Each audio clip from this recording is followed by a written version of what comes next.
call on. So we want you to go out there and network. So we want you to attend Toastmasters and Rotary and Kiwanis, and they are the movers and shakers of corporate Bahamas. So people today, I mean, you could be very qualified, and I always say there are less than 22% in here. It just depends on who you know, right? And so you don't only want to be qualified, you want to know the right people. And in corporate Bahamas, this is where they hang out. They don't hang out to the golf or to the fish fry, right? They hang out at Toastmasters. We want you to hang out there. And once you go to one of those organizations or any industry briefing, and it's online, so you don't have to go in person, you come back and you share stuff. Now, a lot of people are strong and say, Miss Bullet, 10 of us going together, and only one person talking. No, I want everybody to get their 5%. So you go in and Toastmasters normally have the word for the day. So you come back and tell me who was the speaker, you tell me what the word for the day is, and you tell me whether you found it beneficial or not. And some of the meetings, were about backyard farming. Some meetings were about mental health, so it does not have to be, don't feel like, oh, they're not talking about compliance or anything in the financial world, so it's not beneficial. No, we want to be well-rounded. We want a whole person at the end of this class, right? So in all areas. So that's how you get your extra 5%. So network, and then you read the newspaper and you share. Again, when you network, you have to introduce yourself. You go to the meeting, you introduce yourself and try to get some numbers. And again, we're looking for boyfriends or girlfriends. We're looking for boyfriends for our children. We're looking for professionals in the corporate service, financial services in the Bahamas, right? To network with and share ideas. Okay, because no man is an island, right? And so increase your network and make sure there are some professional persons in there that can assist you, in your career development. Okay, any questions on participating? I have one, Ms. Bullock. Go ahead. With a number of these institutions that you listed, some of them, even though they have websites, you did place in their follow on social media. So a few of them have Facebook pages and a website. However, when you try to link with a few of them, even though they have newsletters and they have publications, they don't have actual subscriber email listings. Okay. Look, what you can do, and I'm pulling up the central bank website, because as the compliance officer, the central bank came in and they conducted an audit on my institution. And one of the functions of compliance is to ensure that each publication is disseminated through your organization. So just so you would see how it works, this is the central bank's website. Right here are the latest publications. And depending on which department it's applicable to, they wanted me to show that I disseminated information throughout the organization. So it was something talked about the statement and assets. This is central bank statement and assets of liabilities. But they want us to be able to share with whomever it's relevant to. So back in 2020, there was a lot of COVID information coming out. They want me to show them that I had shared that with the CEO and disseminated it to the relevant parties. When there are laws that are updated, if it's related to banking, it's going to be here under the publication. So each day I used to check this to get the updates, and the Securities Commission has the same thing. And so what you can do is, let's go back to the front page. You go scroll all the way to the bottom, and it asks you to, right here, enter your email address, and they will add you to their list. And so rather than going through all these sites, because my organization is duly regulated by the Securities Commission and the Central Bank. So I just subscribe. I put my email in here and they send me all the updates to my email. Okay? You would see all these public notice and these sanctions that would have come out. They come and they show me, Ms. Bullard, where you sent this out to the person responsible for sanctions within your organization. Here's the industry briefing for 2021. Show me where you would have sent this to the organization and invited your CEO to attend. Okay, so that's a compliance function. And like I say, whomever is your regulator, you should be subscribed to them or following them on social media so you will get these updates. Okay, and there's loads of resources, all these publications, any conference that they would have had, or the presentations.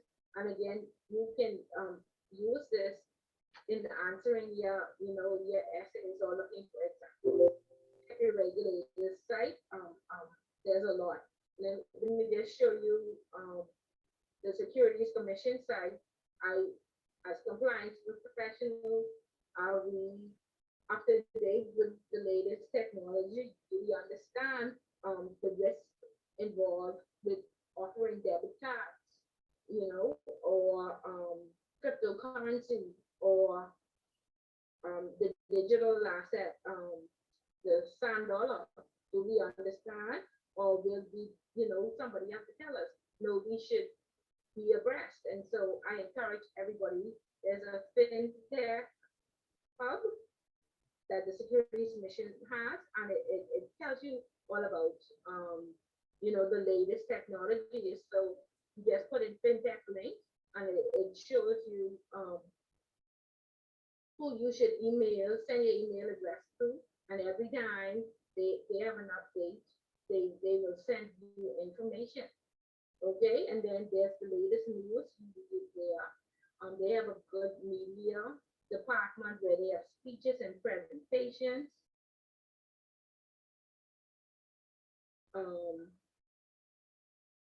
Right, invest what you can watch all sorts of videos on budgeting, all sorts of tips. So of course, the compliance department is responsible for the annual training, and you don't always want to train. It could be very boring sometimes. So you all learn not only have to keep you all of it, you all have to keep us a little bit. You all kind of just bullet policy. So sometimes you throw in a video or make it a little bit more exciting. Okay, and so if you want to, there is a industry update that the Securities Commission is having this week, and so you can just visit this site and find out exactly what it's about. Okay, but I see it all over social media, so it's somewhere on the website. Okay, and so there's loads of information. So, like I say, no matter what industry you work in, the Securities Commission regulates the FinTech Hub, which is all the new technology. And so, as compliance officers, we do not want to be left behind.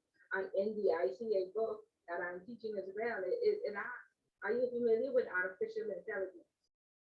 Okay, do you understand the risks associated with cryptocurrency? Do you know the difference between a digital asset and cryptocurrency? Do you know what the bear bill is? Okay, so we want to ensure that we're not left behind and we're following the relevant regulators. Okay, is that clear? That helps. That helps, yeah. Okay. Any questions or we clear as mud so far? I think it helps. Yeah. Okay. I have a question, Ms. Bullard. Yes, go ahead.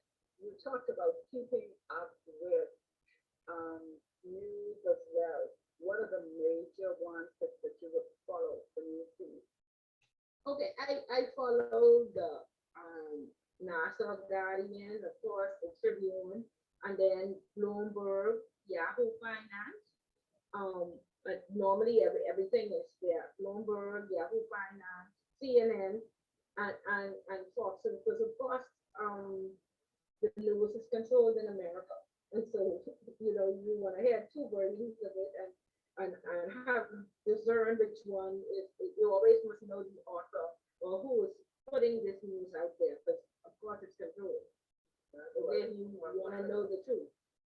Sorry? Who's more credible?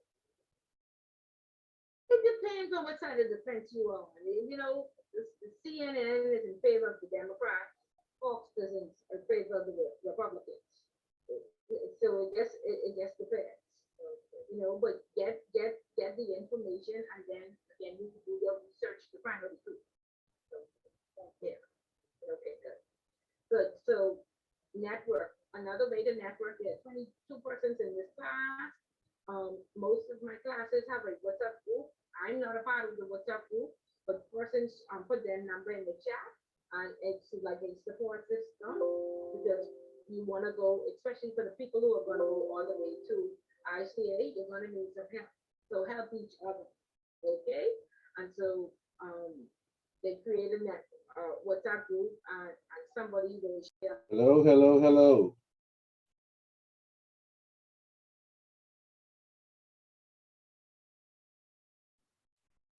Good evening. Good Ah, evening. there you guys are. I thought we Okay. was listening to something. We're all here. We're just hearing a voice in the Compliance force. background.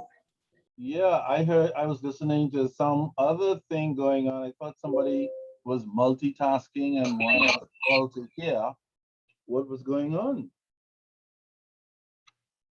Did you guys hear that? Oh, yes. Yes. We So do. yeah, we caught a little bit of the blah, blah, blah. All right, good afternoon, everybody. How's everybody today? Pretty good. Thanks for asking. Wonderful, Adjusting. wonderful. Adjusting to the time. The new time. Is there any risk in changing time? The risk of me falling asleep in this class. I'm tired. I swear. I know you've had one of those days, obviously. Yes. I know, but hang in there. Before you know it, we'll be done with the rest of the bits and pieces. The worst is over. We're down to the end, and hopefully I can keep you before you fall completely on your face, Shirella. Which means that when the class is over, you should definitely go directly to sleep. Don't even change. Just lay down and have a really, really fully clothed sleep. They usually great. Wholesale. Yeah, wholesale. Have a wholesale for a change. You might be even more refreshed than all the other blah, blah, blah. All right. So yeah, hang in there. Okay. Ebony, are you on board tonight? Yes, good evening, I am. Hi, Ebony. Yes, you made it. I happen to know it's not easy going to work all day and then coming to sit in a classroom of any kind and all that. So you guys are brave souls. All right. Teresa. Clinton. Okay, Teresa is on the way still. Lynn, of course, is here. You answered earlier. Janelle. Right here. Here you are, Janelle. Okay. Man, you sound rather energetic for a whole day of work. How did you pull that off? I'm driving on faith, a little bit of coffee, a little bit of rum. So I'm making it. I'm pulling it together. Yeah, you found a way, doggone it. And you gave a recipe to whoever's interested. Way to go, way to go. Okay, Nikisha. Nikisha? Okay, Nikisha is still trying to get out of Nevis. Shirella, yes, is here. About to fall completely on. Shirella, did you hear that recipe that we got from Janelle?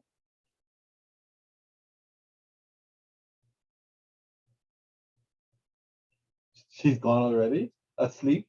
Shirella, are you still up? Sorry. Yes, I heard the recipe: coffee, rum, and Jesus.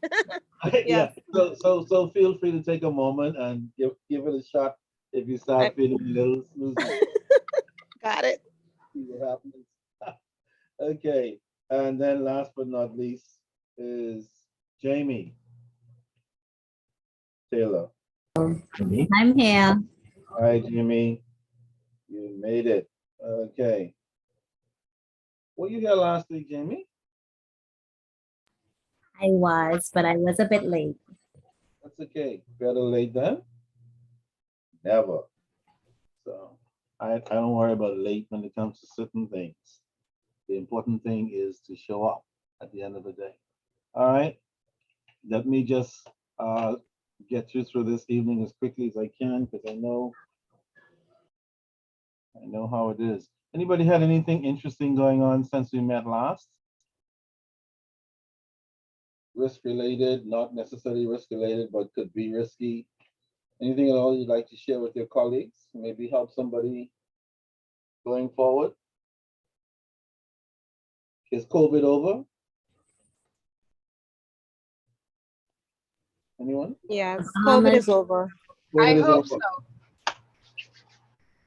I hope. Okay. You do know that they just shut down a city in China a couple of days ago for COVID. Did you guys know that? He said because of what's that? I heard it was a different disease. Yeah, I heard it was different. No, Omicron, COVID related.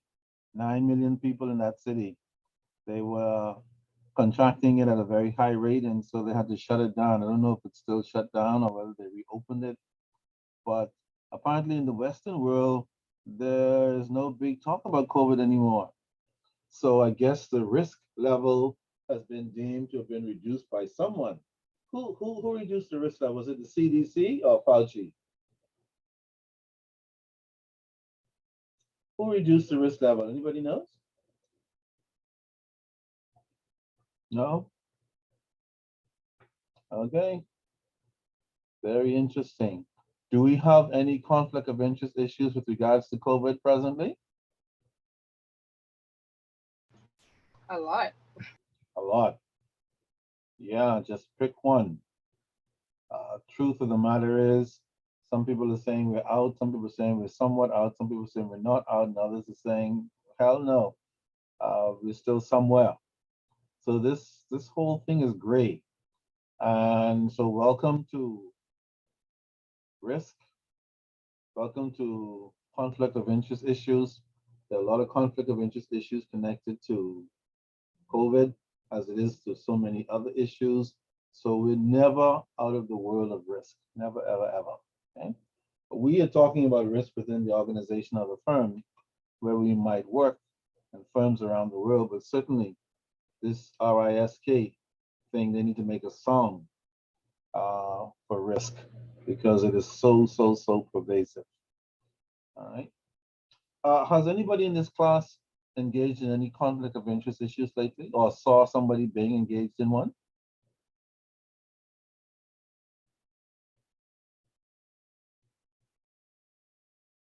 I thought my life was boring. Didn't you guys like see anything exciting? No conflict of interest issues? Not of late. No? Okay. Sam, nothing. Well, nothing I could speak on. Well, you could speak, just don't call any names, including mine. This is a safe space, but it's recorded. Oh, on it. Exactly. Yeah. Yeah, because we wanted to tell you how awesome your classes are. We actually gain something when we leave, but it's recorded, so we can't go into too much detail.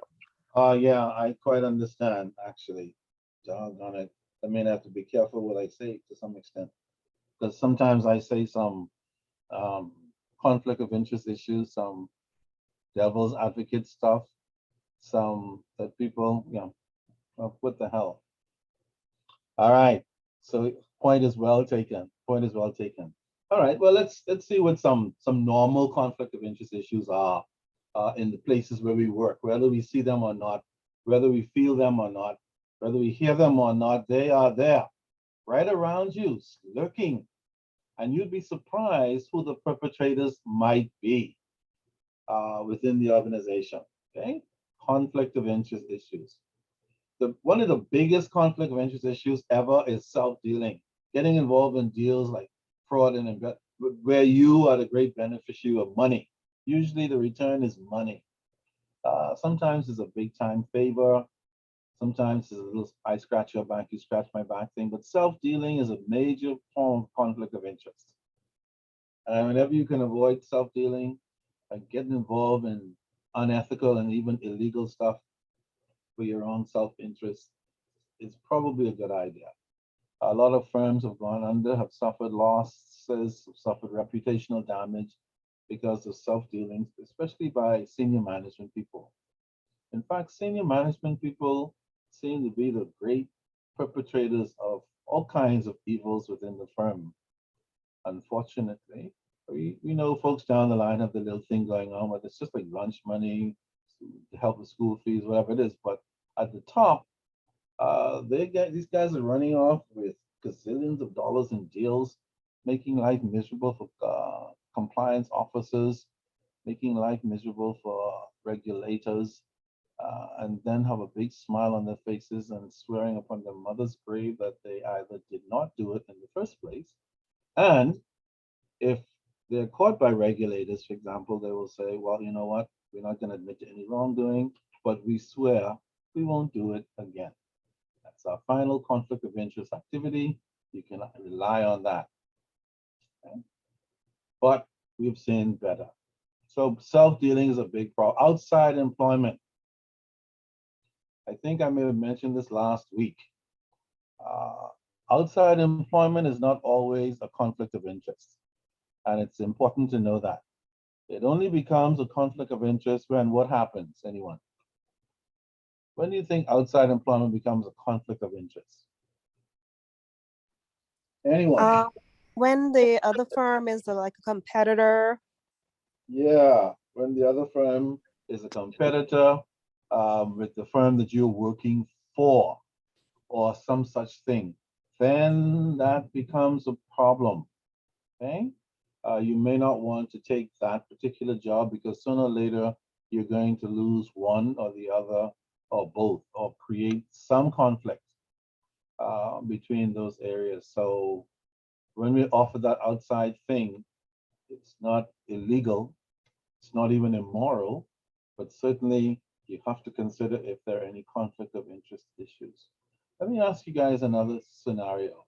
Let's suppose you were married to Franklin, and then some years later you divorced, and when you were married, you went to the same church, and then when you divorced, you still go to the same church. Is that a conflict of interest?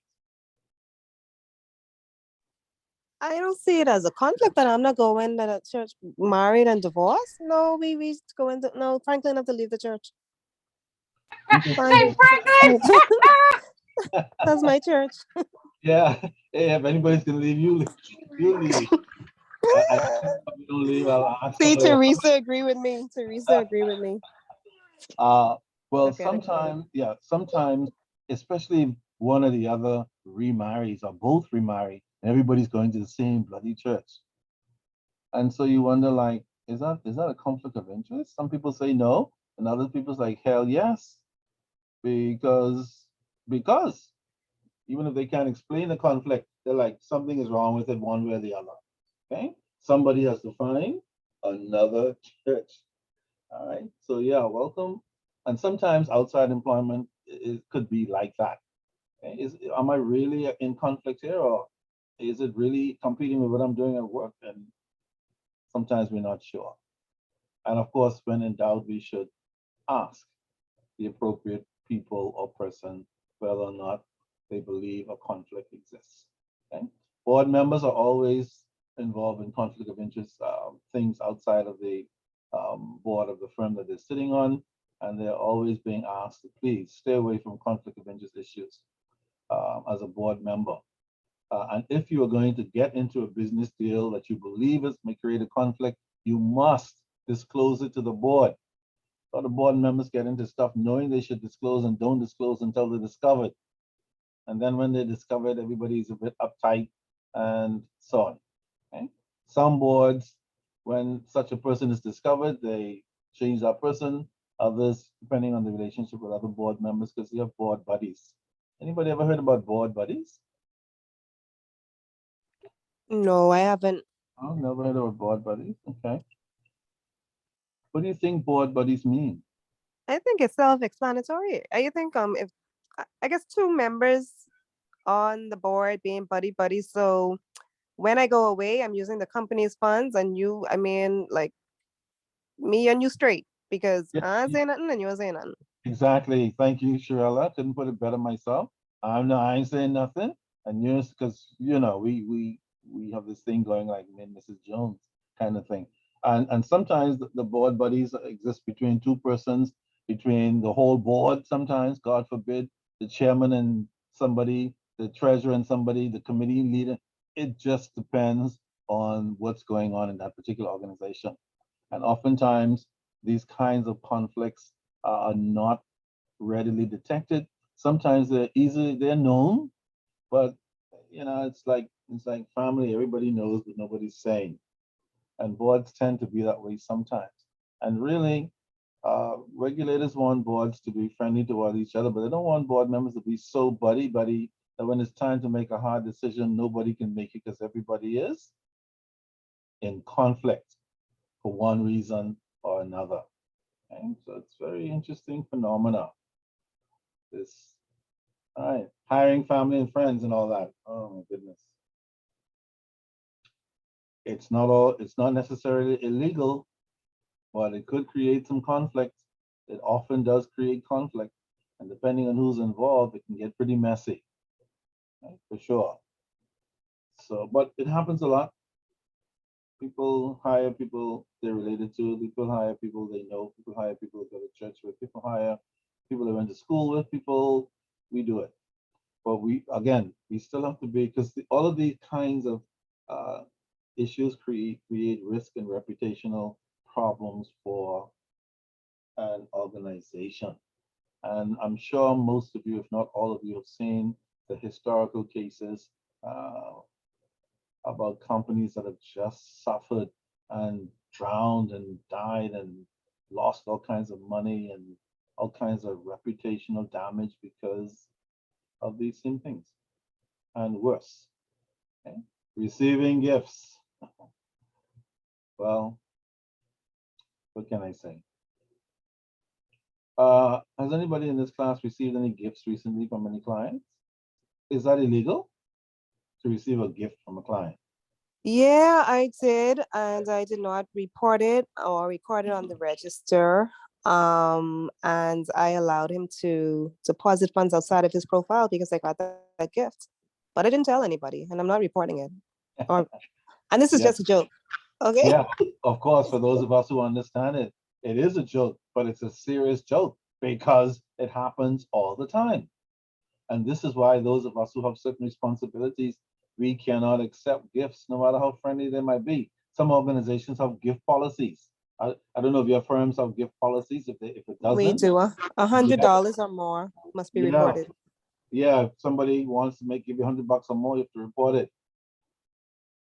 And I was just oftentimes, about to say that I've received gifts in the past from SFIs, but Central Bank recently put a policy in place last December yes, prohibiting us from receiving gifts. yes.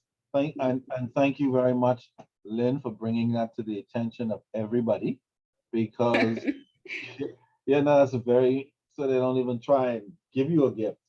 Even if I try and give you a gift, say, excuse me, Mr. Wilson, aren't you the guy who's, don't you bloody dare. I just told everybody, don't give me any gifts. Okay. And of course, for the regulator, the reason is obvious. See, some regulators can take a gift and still do their jobs very effectively. The problem is not all of us are so good at doing that. And so for people like regulators and auditors, for example, they are required to stay away from the gifts. It's an immediate conflict of interest for such persons and organizations. Right, Yeah, but like you said, it wasn't illegal and it wasn't against any policy previously. certainly. Now it's against policy for obvious reasons, indeed. And again, Oftentimes, organizations don't mind you getting a small gift, like under $100. Some organizations don't tolerate anything at all, like don't even bring a gift basket or anything like that. But most organizations would tolerate a gift under $100 within a certain context. But generally, and depending on the type of work you do, especially as a regulator, okay, it's usually don't go that kind of thing.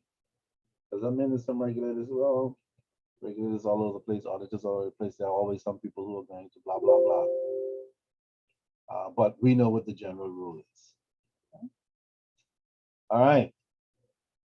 So those are some of the instances. There are others, but those are some of the more common ones that we tend to get entrapped with if we're not careful. And so, yeah, we have to always be careful because sometimes taking gifts, the level of the conflict is so it's like taking money from the mafia. I don't know if you guys watch any mafia movies ever in your life, but if you notice, as long as you don't take money from the mafia, they generally don't bother you. And not only do they not generally bother you, they actually even have this unwritten code that they respect the fact that you don't do it. However, if you ever take money from them once, thinking that that's your first and your last, you can forget it. They will never leave you alone. Now, we see that on TV, but it happens in real life as well, okay, for sure. And that's the problem when we get stuck with those kinds of conflict of interest issues. Now, what is the problem with getting caught up in conflict of interest issues? Well, first of all, the financial system itself suffers.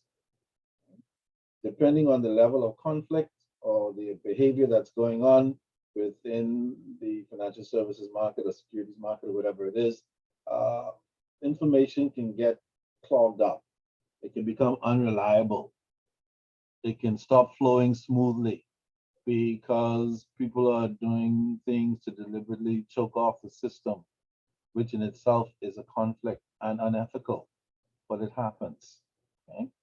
And hopefully we all know by now that whenever information that's flowing through the system, securities and otherwise, financial and otherwise, is not reliable and we cannot trust it, it's really a big problem when it comes to investors making decisions.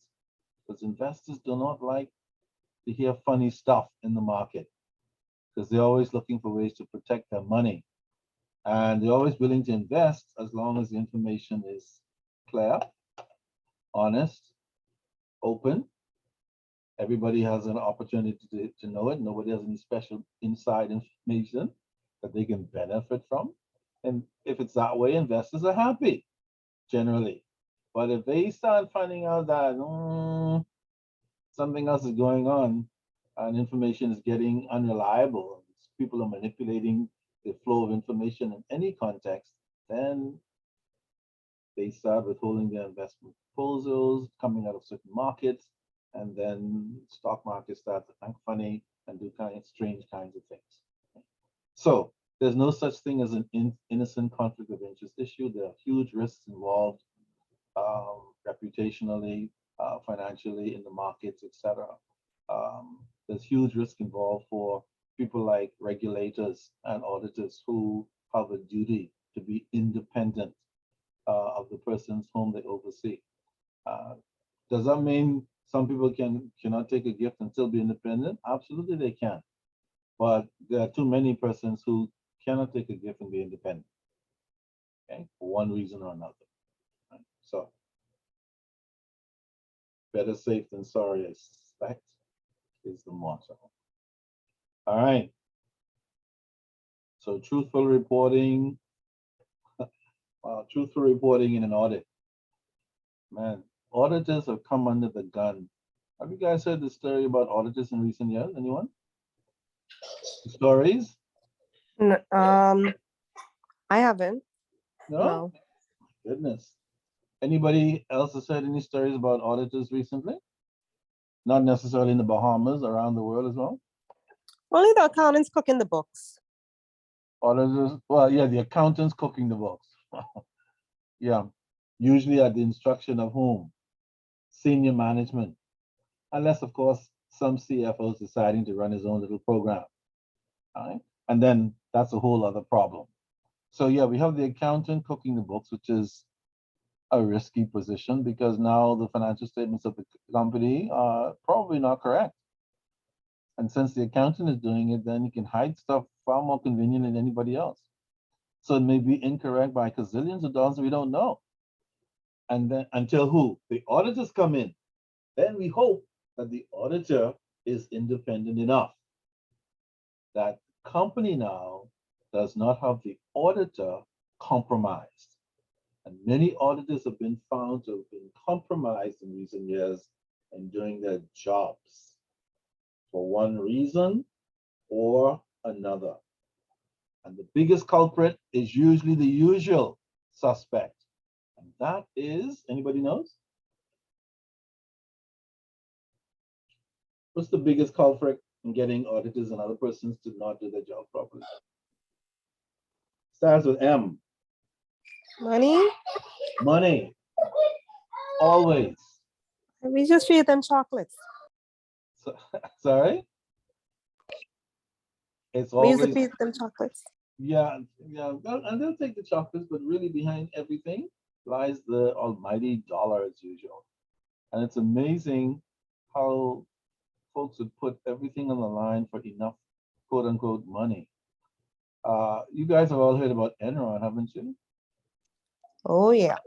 Yeah, that faithful company that went down in smoke, a multi-billion-dollar company that everybody in the world thought was too big to fail.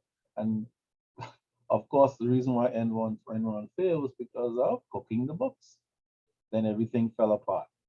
Serious conflict of interest issues. Okay? And eventually Enron went down in smoke. They discovered that Arthur Andersen was in collusion with the board in terms of allowing them to make disclosures that were not correct, even though the auditing firm knew they were incorrect. But, you know, those audit fees from a multi-billion-dollar company is very tempting, apparently.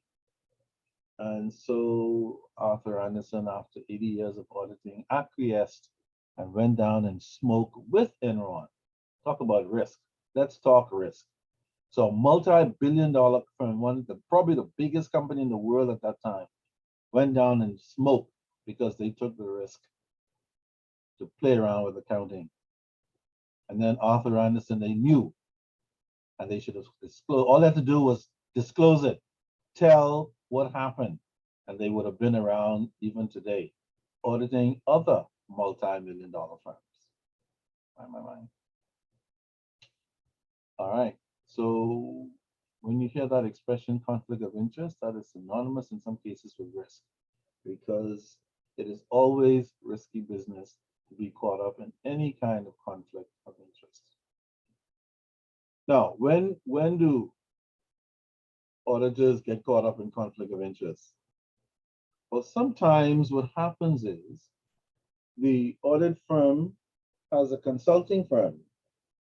And if you've heard about this, then shout. But sometimes the audit firm has a consulting firm. And so the audit side of the company does the auditing of a company. And then if the company needs accounting services, tax services, management information services, IT services, then the consulting side of the same firm would then go ahead and do that work for a separate fee. What is the problem with that, anyone? Since this is a risk class, what's the problem with that?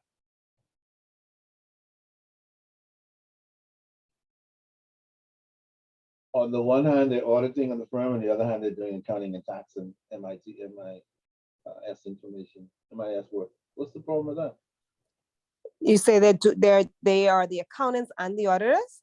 Yeah, they're the Since accountants. they can't and audit the their own auditors. stuff. Right. It's like no independence. No, there you go. And that was the core issue. And that has been going on for forever. Such that until recently, that was common practice. Nobody even bothered until some things came to light and they discovered, like, guys, this is a conflict of interest. Don't you professionals even see that? Of course they see it. course they know, but until somebody regulates it, puts a stop to it, what is there to stop them? Because now they're making money as auditors and they're making a ton of money as accountants, tax experts, and some other things. So now, what is the mitigation going on? Okay, the accounting bodies who oversee auditing firms are now trying to break up that little relationship between audits and consulting and telling them choose one. Because the one that you don't choose, you cannot provide to the same firm. It's a conflict of interest. And the underlying problems are tremendous. Because somebody said it earlier, how the hell can you audit yourself? When I was a little boy, my grandmother had an expression that went something like this: you can't see yourself. Who knows what that means? You can't see yourself. Anybody? You can't, sometimes you just can't see the mistakes that you are clearly making because of your own bias. Yeah, you can't see it because of your own bias. Hey, Janelle, that crap is working. Thank you, thank you. Yeah. You can't see it because of your own bias. And that was very popular back, and that's what the old people meant when they said that.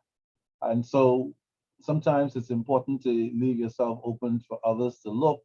Maybe they can see what's wrong with us, because it's hard for us to see what's wrong with ourselves. Okay? And so that's one of the main reasons why we have these kinds of problems, especially with this double service thing is going on. Sure, auditors knew there was a conflict of interest, but hey, they tried to convince themselves that they were acting independently. Auditors are auditors and consultants are consultants. Because it was the same firm doesn't mean that they were not being independent. And they stuck with that for many, many, many, many years, decades even, until recent years. Okay. And so now the audit oversight bodies are now trying to break up that little risky affair that's been going on. Okay. So this multiple service thing is going out the door for obvious reasons. Clearly, it's a conflict of interest. And here's what can happen. For example, if you are the auditor and the consultant, then your client can say to you, some stuff that can cause you to change your opinion about the audit work you're doing. And if you don't do it, then they say, well, we'll find another audit firm next year, Mr. Jones, if you don't care to do what we want. And when you start thinking about the millions that your firm, your auditing firm will lose, some firms just cannot stand it and they acquiesce because they've been threatened. Okay? It's like a girl who tells a guy, like, if you don't do what I say, I'll find somebody to do it. Then he panics, oh my God, maybe I should do it. And so some audit firms get caught in that kind of situation. And they should not.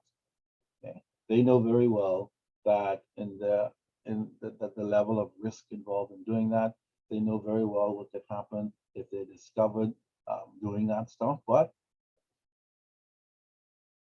that almighty thing still causes them, too many still, to do this crazy thing. Okay? Wow, unbelievable. Especially after they've seen some of their colleagues suffer so many huge fines and reputational damage, but yet they still, some of them, it's like some of the big banks, Lynn, around the world, who regulators go into and chastise them, fine the hell out of them, look at them with glaring eyes and all this kind of stuff. And they say, well, we promise we'll fix it. But then when the regulators go back a year or two later, they didn't even begin to fix it. Then they have that crazy look like, well, sorry, we'll fix it this time. How much are you gonna fine us this time? All right, crazy as hell. The problem is it can create problems for the firm in the long run, and that's what we have to be careful with. Biased audits, stay away from them if you're an auditor. If you have an audit firm that's doing that, change the firm. Sooner or later, it's going to catch up with the firm, the auditors, and then it's going to affect people, the stakeholders who do business with your firm, and it gets messy. Okay? That's the whole point. And then again, I gave you the example of Arthur Anderson. That what they did was considered to be one of those dangerous conflicts of interest that can occur for an accounting firm. Okay? They just gone ahead with everything. They're bloody client, the firm said, because they were so big, I guess, and paying so much money for those audits and God knows what else. Maybe expensive gifts and trips away to Waikiki. Who the hell knows what happened? But whatever it was, they were prepared to sell their soul, the audit firm. Unfortunately. And so now they exist no more.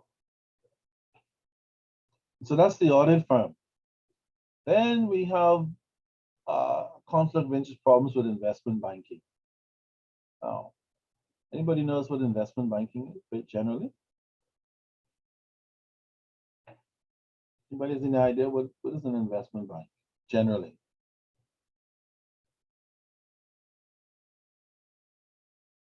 No, never heard about it. Sorry for the background. Is it strictly for like business stocks and stuff like that? You're getting warm. Yep.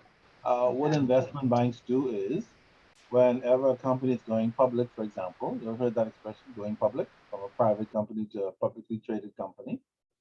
The investment bank is the bank that goes ahead and prepare all of the paperwork, prepare all the share distributions, the pricing for the shares, etc., for the company that wants to go public.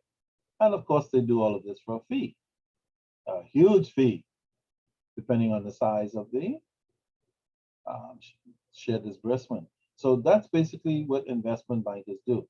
Now, some people think that investment banks are involved in investing. Some of them might be, but the typical investment bank that I'm talking about is that investment bank that deals with the distribution of shares whenever companies are issuing primary and secondary issues of shares into the market. Okay.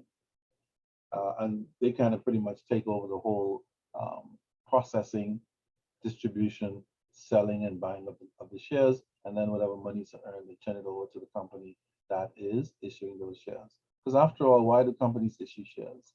Simply to raise money. Same reason why they issue bonds, to raise money. Okay? Except that the characteristic of a share is quite opposite to that of a bond. And a lot of people still don't realize that when a company issues bonds, it's a debt issue. And when they issue shares, it's an equity issue. Okay? Two opposite sides of the fence. Okay? However, where's the problem with investment bankers? Investment bankers, when they are getting ready to come up with the share distribution or put the shares to market, oftentimes they have to do research, find out what's going on in the market, find out what the competitors doing, find out what the prices of equivalent shares are in the market, check on the reliability of the information, etc. They are responsible for doing these things so that when the shares go to market, that it can be issued at a reasonable and correct price, and that all persons in the market who want to invest in that particular company, that they have all the information they need to do it. Okay? That's really what the investment banker is supposed to be doing, making sure that the information is fair, true, and distributed evenly to all investors who need to know, so that everybody has a level playing field. The problem with that is, and again, like the conflict of interest issues with auditing firms, investment bankers have their own little thing going on as well. And so people like regulators and others who are responsible for overseeing these entities, the job never really ends. Okay. Sometimes these guys and girls are rehabilitated to do the right thing, and then other times they don't, and whenever they feel they're not being watched efficiently, then they start taking all kinds of risks that they know they shouldn't take. And so regulators are constantly busy trying to find out what these entities are doing and constantly encouraging them to do the right thing. God forbid. Okay. So what are some of the problems in the investment banking world when it comes to the issuing of debt and equities into the market? Well, some of those guys in investment banks have this little game going on called spinning. And if you hear the term spinning ever again, please know that spinning happens when an investment bank may take some what we call underpriced shares, the stocks that are going to be newly issued, and they give these underpriced shares at a lower price to executives of other companies in order to quote unquote persuade them to use their bank. So the executives get some free stock, quote unquote, in their portfolio that may be worth thousands and even millions of dollars. And the deal is when it's time for you to make an issue of securities, equity, or debt, you will remember how nice we were to you, Mr. Company, Chairman, CEO, Board, and bring your business to us. That is called spinning. Not necessarily illegal, but it certainly is hell unethical and definitely a conflict of interest. Okay? Clearly, it has other problems connected to it. Not just a matter of I'll scratch your back with some shares, and when you're ready to issue your securities, you'll come to us so that we can make the money from that particular deal. Okay? There are other things attached to that. So when the time comes now for the executives to issue securities, who are they supposed to think about first? The spinning company, the one that gave them those shares a year or 2 or 3 ago as a gift. So you gift again. The only problem is when they go back to these guys to do their business, then these guys start playing around with the share prices. They become more expensive because they want to make more money from the issue, and the market doesn't get all the information, and the market ends up being overcharged. And again, like any other conflict of interest issue, it always gets messy. That's the problem. Okay? And that's why we are always talking about financial institutions staying away from conflict of interest issues, from issues that create undue risk in the environment, from clients who doggone have Russian accounts. By the way, if somebody comes to open an account who is Russian, should we open the account? Anyone? I never wanted them. Probably you're not right now. At this point Not in right time, now. What about after the war? no. I never Well, wanted them. The risk is Not too high. immediately I have no after. appetite. Yeah. There needs to be a cool off period. a cooling off period. Let's say 1 year passes and a couple of them bus over to do something. Should we open accounts for them? Not 1 year. That's still too soon. Too It soon, depends 10 on years. if Putin still is in charge, then no. Yeah, if Putin is in charge, then probably it's not a good idea. Maybe after Putin is either shot or dies, then maybe then. Maybe. I don't know. Maybe. Because Russia has always been a suspect jurisdiction, period. Like a couple of others, of course. Okay, so for those of you who are compliance officers and MLROs and all that kind of stuff, board members and see whatever the case might be, it's certainly some food for thought as to whether at any point your firm should be onboarding Russians. Well, I'm sure some firms help some because remember, sometimes the money becomes overwhelming. And like, even though we know we shouldn't, we know we shouldn't. Oh We yeah. know we shouldn't. Yeah, that money thing is like totally crazy. Yeah, because at one point of place I used to work at, they didn't accept Russians, but then they started to, and I mean all of the Russians, they're linked to like these what you call it? like PEPs. They were PEPs, so they really had the money flowing in. And Of for course, every Russian client, like we had to get a special report yes, from a third party just to make sure they were squeaky clean. So I know right now they're scrambling to close out those accounts. But you're right, the money was just so good. absolutely, absolutely. Uh, for those of us who don't understand the power of money, that's good. Stay ignorant, because I'll tell you, if you ever find yourself in the middle of a money situation, it can get really tricky.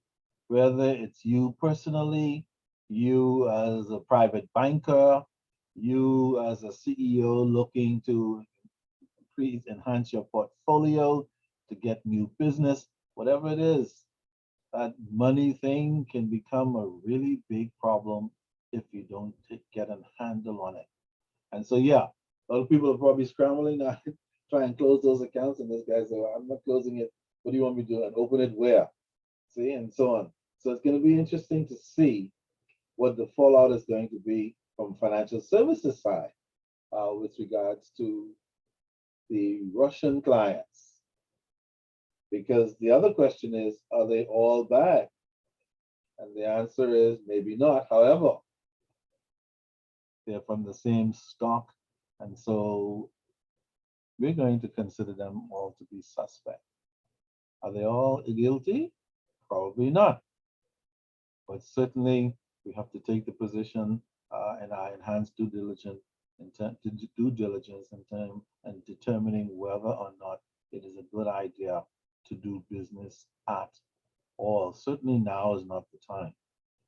And I think our government has made that clear, and the world is all turning with gritted teeth against this. So that's not even up for discussion. Those who might have Russian accounts, it's a good idea to go and evaluate them, see what the hell you think you have, and try and decide what you need to do about them if you have any of them. For the record, it's a very tricky time with Russian anything. All right. Somebody raised the question not too long ago that given all this risk that Putin has created and all this pain and suffering, that somebody should maybe do what they used to do in the old days. Like if they could do it, somebody as nice as Lincoln, shouldn't they? No? Okay. Can't say the word. All right. Now, if you guys are at the same page that I'm at looking at this FDA guide, what does FDA mean again? Anyone? FDA in the US? Federal.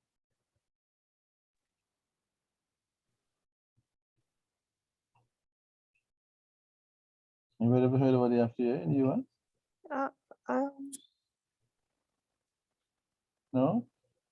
Well, you probably heard about them. yeah, we have. I don't know if it's Drug Association, Food Dental. and, Yeah, Federal Food Drug and Drug Administration. Agency. Yeah. Well, yeah, Food and Drug Agency as well. Stands for Uh, both of them. In this case, it's the Federal Drug Administration. And this guy is looks like he's like Lynn, he's a regulator, I think. And notice the sign clearly says all the way through conflict of interest, conflict of interest, and what does this guy say? I don't see anything, doc, which means that he's highly what? Conflicted. That's the problem. When you're deep into conflict, it's hard to see. Just like the old people used to say, you can't see yourself no more. You can't even pass a simple vision test that has conflict of interest straight through to the end because you're too compromised. Very Mr. calm. Wilkinson, Yes. sorry, excuse me, I don't know if you intend to be sharing a presentation. I don't know if anyone else can see it, but I can't. no, it's not shared. Do you need me to share it? Not necessarily. I'm following in my notes, but I heard you make reference to this picture, so I wasn't sure if you wanted to share it with us. Oh yeah, you mean with the FDA guy? Yes. Yeah, let me just put him up. because he is a very important culprit. Did I say culprit? Okay, one, yeah, example. Where is he? Oh, there he is. Can you guys see him? Yeah? Yes. Yes, Yeah. sir. Yeah. Typical compromised, conflicted regulator, or auditor, or any such person who gets caught up with whatever. And the reason why I have this picture here is because now I want to introduce you guys to another group of people who find themselves conflicted. Okay, so auditors are not the only ones, and all these other people, but now we have another group who find themselves conflicted, and this group are referred to as rating agencies. Now, if you've never heard about a rating agency in the United States, these are those agencies that go out and rate multi-million, billion-dollar companies as A, B, C, D, F, G, Q, Z. In other words, they determine whether these companies are healthy by the rating or not. These are kinds of entities that rate countries, like the Bahamas even, who come up with an upgrade or downgrade or all the other grades that they come up with for companies and countries, okay? Rating agencies. And these are the typical ones in the United States: Standard & Poor's, Fitch, Moody's, and Goldman Sachs. Well, there's a story behind them as well. And the problem with all of these examples and situations so far, that they all represent conflict of interest issues. They all have such serious risk implications. Okay, it's like marrying a serial killer. There's huge risk in that. Okay? But some folks actually still walk into these things with their eyes open. That's the other incredible thing. All because of that same M thing again, or some related issue. But these are the key rating agencies, and they can influence a whole lot of things with regards to investors, borrowing, lending, and all these kinds of things in any particular firm and any particular country. Because if they give you a bad rating, then everybody starts looking at you funny. Makes it harder to borrow money, makes it more expensive to borrow money, etc. Okay? So these are no small fries. They have a lot of influence out there. So let's see what conflicts with them. Well, number one, right off the top, rating agencies are bloody paid for their services by whom? The very same company that is seeking a credit rating from them. How the hell did that happen? That should never happen. That is an immediate and clear conflict, clear and present danger. Yet that's how it works. When I was a younger professional with black eye here, I used to ask questions like, why the hell are they allowed? Why do we continue doing that? Isn't that clearly a conflict of interest? Nobody has answered me yet. Anywhere. This is, well, that's the way it is. I guess pretty much shut up, that's the way it is. But that's a huge conflict of interest. Clearly, anyone, take a shot. If the rating agency is being paid by the company it's rating, where is the problem with that? And what is the problem? Anyone?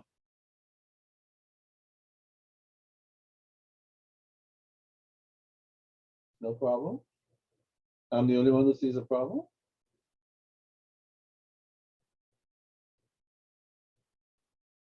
Well, if you want a good rating, you just pay enough to get it, and that's it. If you have a competitor and you want the rating agency to downgrade them as a company or country, you pay them enough money, they might do it. See my point? If you and somebody high up in the rating agency are buddies in one form or another for whatever reason, and you need something done to the contrary, you might be able to persuade that person to do it. All kinds of problems. High-paying customers get the better ratings, even though they may not be suitable. Why does that happen? What's the problem there? Okay, so that particular company gets a huge rating, even though they don't deserve it. Investors go out and buy stocks and bonds from that company and find out that they are poor. They made a poor investment, but the rating agency gave them the impression that they were making an investment in a good, strong, reliable company.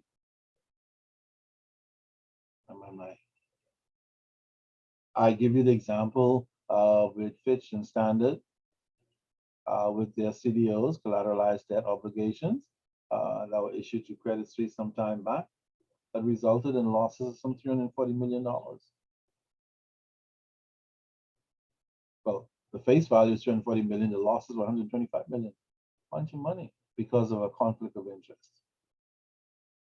with those CDOs. In 2008, when the housing market went down, CDOs were part of that problem too, which we'll see very shortly. All of these things are conflict of interest issues that came around, and they all created an unholy mess, which is typically what conflict of interest issues do. The risk involved in dealing in any form of conflict of interest is always very high, and the consequences dire. Yeah,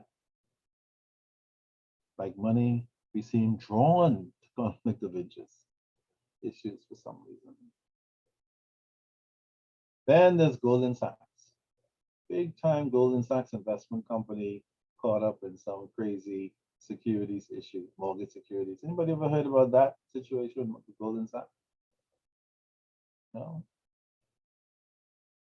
it was too far back, but it's certainly still a topology to use for the ages. Goldman Sachs is a major investment bank with some other huge business going on. What did they do? What's the big deal? Why is this even a topology? Well, back in 2006, 7, 8, thereabouts, Goldman Sachs purchased some mortgages from the housing market. And then, so those banks and lending institutions and brokers who had mortgages, the Goldman Sachs went and said, we'll buy these mortgages off you. And then they turn the mortgages into mortgage-backed securities, CDOs. Then, here's what they do. They then advise clients to buy these mortgages. Hey, you trust us? This is our package. These are our mortgages. They're backed by real estate. Something goes wrong, we could always sell these houses. Don't forget, real people live in these houses that they will sell if necessary to cover any investment that fails. That's why it was so devastating as well. Okay, but hey, that won't happen. You know us. We're Goldman Sachs. So they advise the clients to buy Goldman Sachs stuff. Hold on 1 second. Yes. So you're telling me they purchased these homes from people who currently living in them? Well, here's what they did. The youth who was taking care of them? Yeah, actually, they purchased the homes from the mortgage companies who were holding the mortgages. They can do that in the United States, by the way, and other countries. Right, transfer it over to another company. They actually sell it. Oh. Can you believe that? Without me knowing? So if I go to Scotia say, anyway, we're trying to get these on our books. We want to sell these to you without telling me that these people now have my in some jurisdictions, there's no obligation to disclose to the persons who live in the house. No. Oh, wow. What they might be told is that the company, their mortgages have been taken over by a new company, can start making your mortgage payments here instead of there. That's about what they'll be told. But they're not necessarily going to be told that there's some other things going on behind the scenes. Hell no. That's how spooky that is. That it can even happen. Okay? But it could. And so they did this, and then they packaged the mortgage that they bought. They created securities, and they used the mortgages as collateral to say to the investors, if something goes wrong with these securities, we'll be able to cover you because we have mortgages that are backing them, which means that if something goes wrong, they sell your house till you get out. I don't know when the hell that became legal, but it was allowed to happen. Okay? Now, so they advise the clients to buy these mortgages. Now, at the time, they sold these mortgage securities. Now, no, I don't know if you guys are familiar with selling securities short. But usually in securities market, hey, we have a broker here who might be able to tell us about short selling. On it. Broker. Shirella, have you ever heard that expression short selling in your business? Yes, yes. I can't remember I can't remember exactly. We literally just had a discussion where we literally just discussed this yesterday. Interesting. Just today, absolutely. Tell us anything that you could. Okay, I can't remember exactly what that is, but it was a situation that occurred in December where, on the back of Brexit news, you know, the market just was going wild. And these Right. clients had positions in gold Yeah. that was short. I don't want to use the word wrong, but they sold it short. Yeah. So Yeah. yeah, absolutely. Now you're getting warm. The fact that you said sold it short is kind of what Goldman Sachs did with their securities. They encouraged their clients to buy the securities that they created, and then they sold the same securities that they had, proprietary ones that they had within their portfolio, which was separate and apart from the ones they sold to their client. And so they were kind of engaged in the same market their client was engaged in. All kinds of really conflict of interest issues. Those things should not happen. Not only were they engaged in the same market as their clients, they are also selling these securities short, which means they were selling them at X, hoping that the price would drop and then they can buy them at a higher price and make a huge profit. That's what short selling is all about. The problem is short selling is very risky. And if the market does not go in the direction it's supposed to go, whoever is waiting for it to materialize could actually become bankrupt. Okay? Because if the prices start to go up instead of down, then you can have a problem. You have to sell at a loss, and depending on where that price goes, you may not even have the position to cover, which is a whole big old other problem. The point is, Goldman Sachs should never have engaged in this kind of activity. Okay? Period. But they did, because they were kind of little, greedy. They saw an opportunity, and trust me, they made gazillions of dollars from these collateral-backed investments. The other problem with Goldman Sachs is that they didn't disclose to their clients. And disclosure is what investment markets operate on, period. You can't Right, have but you think, Go ahead.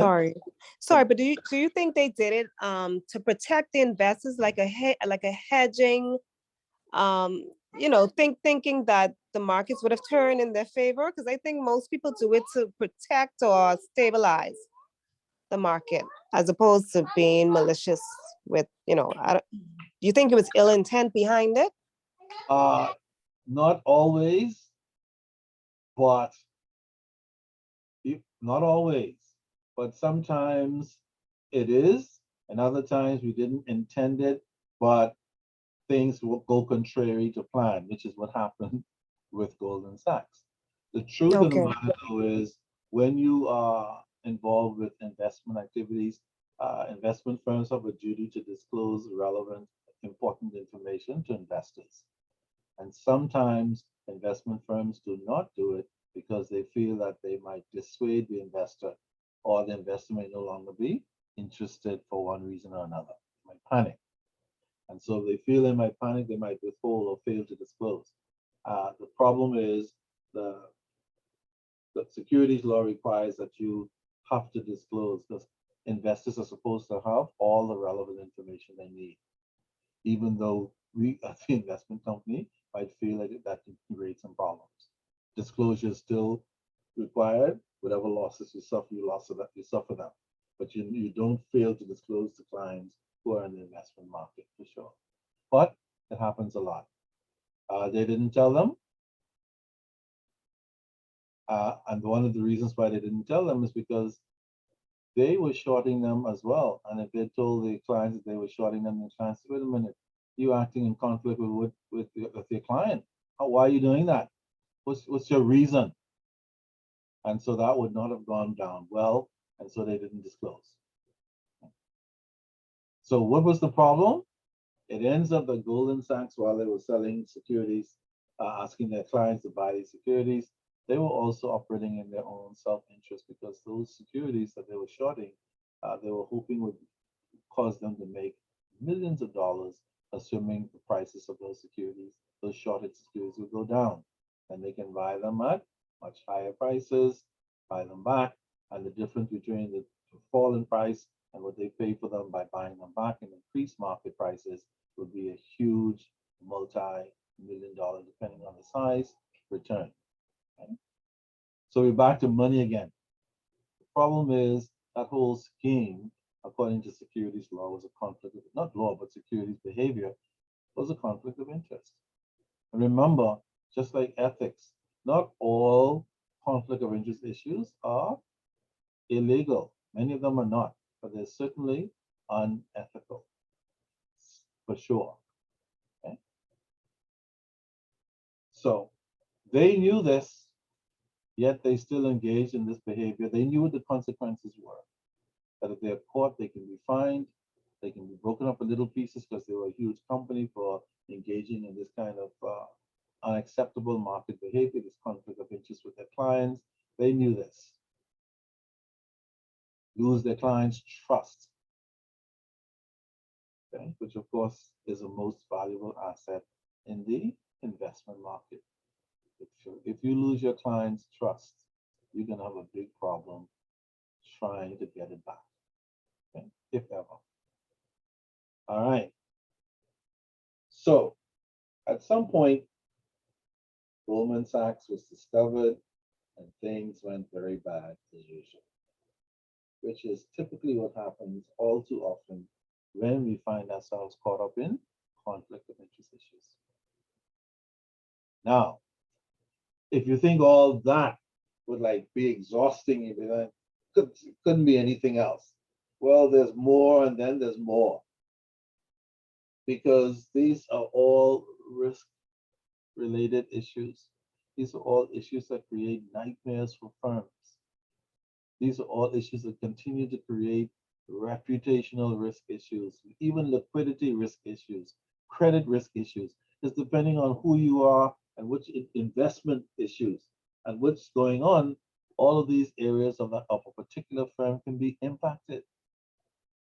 Okay? And while many firms survive a lot of these ordeals, they certainly lose a lot of money in the process that could have been kept to do a whole lot of other important issues for their stakeholders. And that's the other thing. A lot of shareholders are constantly pissed off in the 21st century and before, because a lot of these CEOs, for example, are not always operating in the best interest of the shareholders' interests. They're operating in their own interests, their own self-interest. Okay? And so share prices lose value, dividends are not paid regularly because senior management and boards are running their own self-interest programs and oftentimes running companies into a whole lot of financial and other problems that are clearly risk-related. So just when we think we're done, we're not done. Here comes Sarbanes. Here comes the Global Legal Settlement Act, so on. What are these designed to do? To try to fix conflict of interest issues, to try to get firms to behave, to do the right thing. They're like more regulation. Remember earlier we talked about principles versus rules.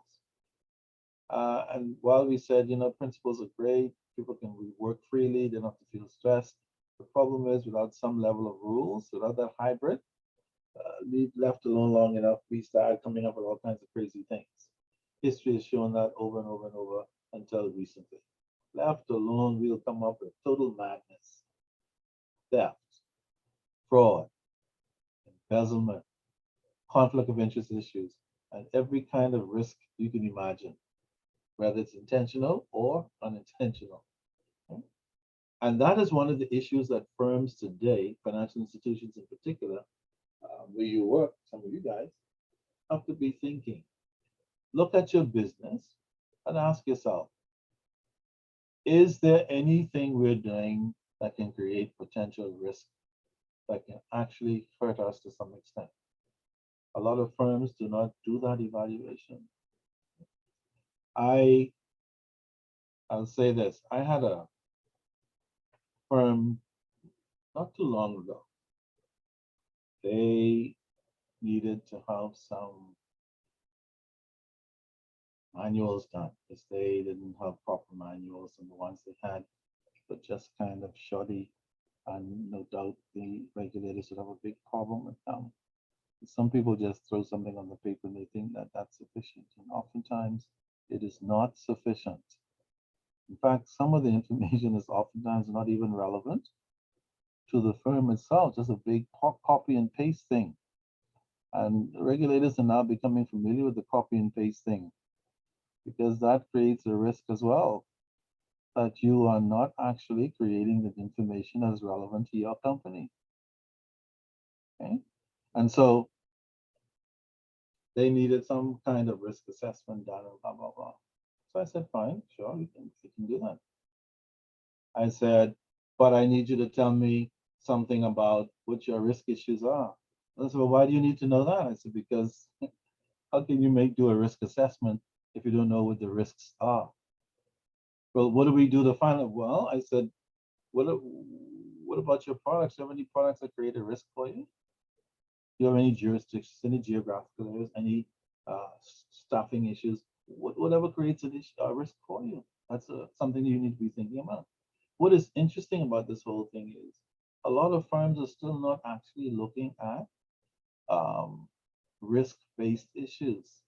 We're just so busy onboarding, offboarding, throwing overboard, bringing back on board, whatever we're doing, which is fine. But again, they're not taking time to look at their risk issues. And sometimes not looking at your risk creates even more risk within the firm. Some known and some unknown. Okay? And some that can even create a conflict of interest if you're not careful. Okay? So they want a risk assessment done, but they don't want to sit down and give information and do an evaluation of what their risks are for some strange reason. Okay? All right. So Sarbanes and the Global Settlement Act of 2002, all designed to regulate this crazy stuff with investment banks and audit firms and all this kind of stuff. Okay? Sarbanes is American-based. They came up with this act way back when to try to bring those bloody corporations under some kind of reign, because they were out there doing all kinds of crazy stuff. The Enrons and the others, WorldCom and that group doing all kinds of crazy stuff. And they're like, man, these CEOs and boards are going totally crazy. They're not doing the things they're supposed to do to protect the stakeholders in these companies.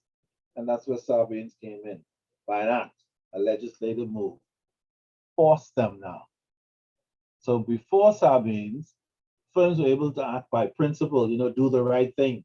See that thing we talked about.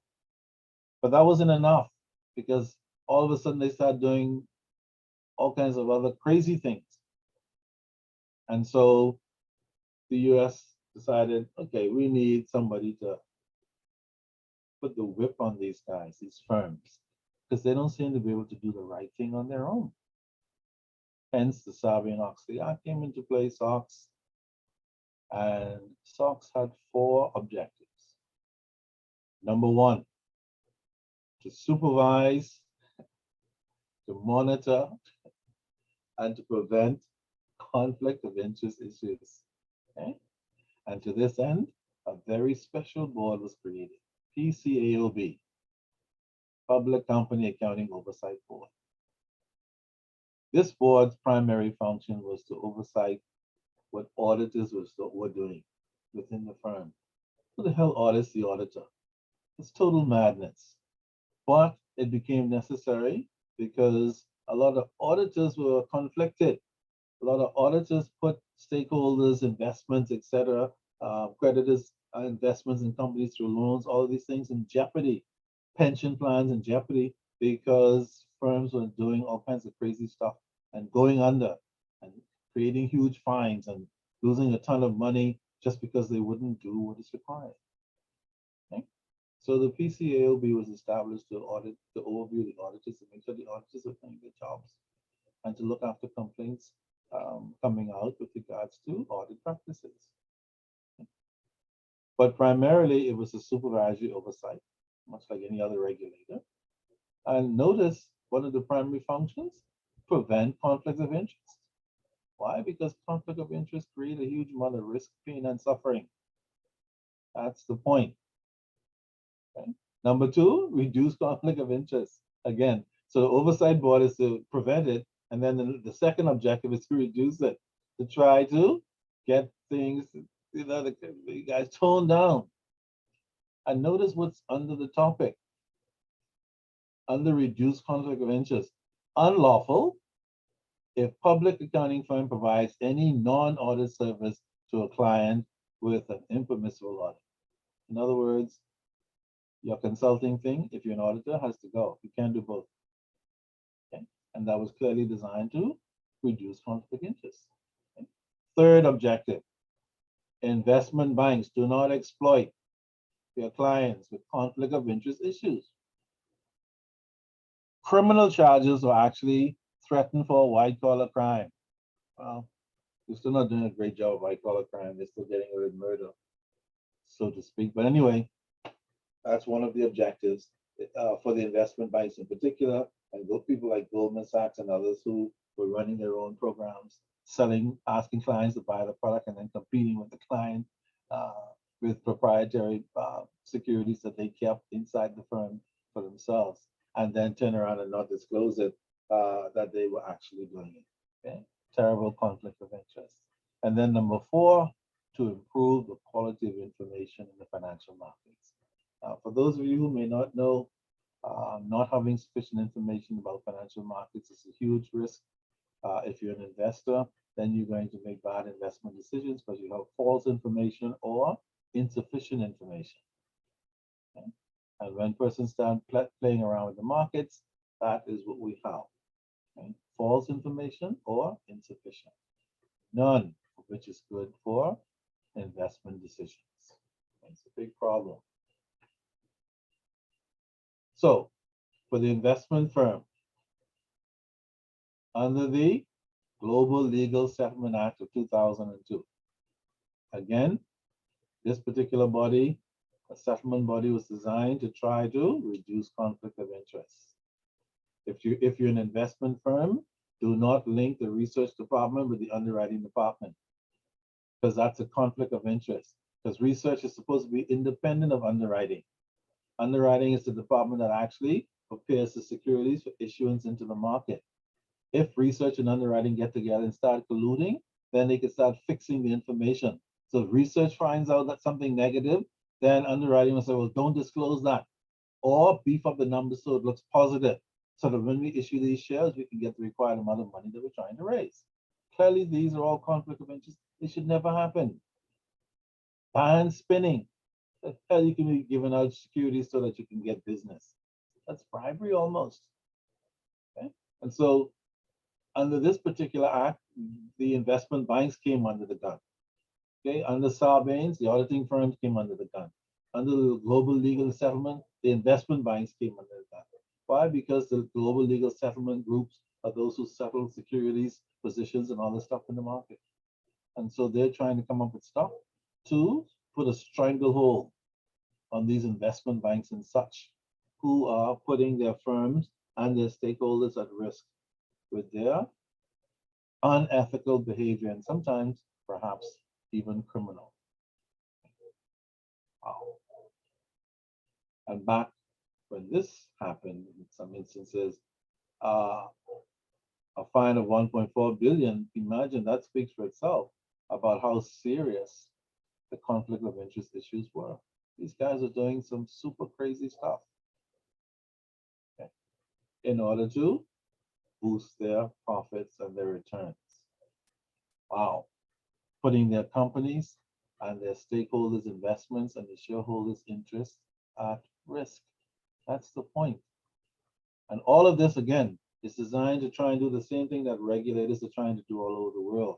Get firms to act responsibly, ethically, honestly, so that the interests of all the stakeholders can be protected. And therefore, we can minimize the risk. We can't ever reduce it, but minimize the risks that we constantly face when we violate the rules. My. Look at number 3. They had to actually implement measures to get investment banks to publicize the recommendations of their analysts so that everybody could have the same information. These guys are actually hiding the information so people are ignorant, and therefore they didn't have all the information they need to make a good decision. It's just like any one of you. If you go to make an investment or buy something and you don't have all the information, like a used car or even a new car, and you don't have all the specifications about that car, you might be buying part of a problem, because if the car is a lemon and nobody discloses that, you won't find out until after you bought it. And this is oftentimes what happens in the markets and in financial services. People hide stuff. People keep things a secret. Folks keep things under wrap until the appropriate time. And those persons who need the information, like investors and others, stakeholders, they don't get it. And then it gets stinky, okay, for sure. So the Sarbanes-Act was designed to get the auditors in order, watch them. Global legal is to get the investment bankers in order. Have they been successful? To some extent. Sufficiently? I don't think they're 100% satisfied yet. Because even with all the regulation, folks are still trying to get away with stuff, as you probably would see if you're looking at all. Okay? But imagine if Sarbanes was not effective, or the global legal settlement for investment banks, to try and put the wraps on some of the crazy things. Imagine what position investors and others would be in without that kind of supervision. And this is what supervisors are trying to do all over the world as we speak. That's why we have a compliance officer in every hole, an MLR officer in every crook and crevice, trying to get these guys to do what they're supposed to do. Part of the rules based. Because if we would just operate on the principles based correctly, then we wouldn't need all these other things. But we keep violating the principles. And so we have to create some rules. And part of the rules that we have compliance people to watch and check. MLROs to report suspicious transactions and other things when people are up to no good. Unfortunately, but that's where we've come. For all the reasons. See, part of the risk of not doing these things right from the beginning has resulted in all of this crazy oversight. See, welcome to risk. Okay? Because all of this oversight that we have has now become necessary to mitigate the tons and tons of risk, because financial institutions and others continue to not do what is required all too often. And that is unfortunate. In the old days, we used to leave it to the market to regulate itself. Information was transparent. Information was disclosed to investors. Financial services tried to be open in terms of what they're doing. And then all of a sudden, at some point, we start doing just the opposite. And so all of these things have to be put in place in order to remedy the risks. See if we can minimize the risk, the liquidity risk, the credit risk, the reputational risk, the legal risk, the compliance risk, the IT risk. All kinds of risks have come up as a result of the fact that we just stopped doing things ethically. Does that mean that that persons like 40 years ago were ethical? Hell no. It just seemed as if the scale wasn't as big as it is now. But this crazy stuff is not new. Okay?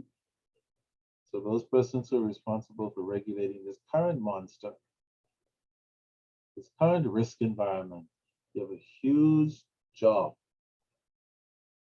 ahead of you, without a doubt. All right. So this supervisory function again, designed to do what? Protect and minimize risk. Okay. Supervisors typically can look at information, see what's going on, take action if something looks like it's out of order, send a letter, spot conflicts of interest.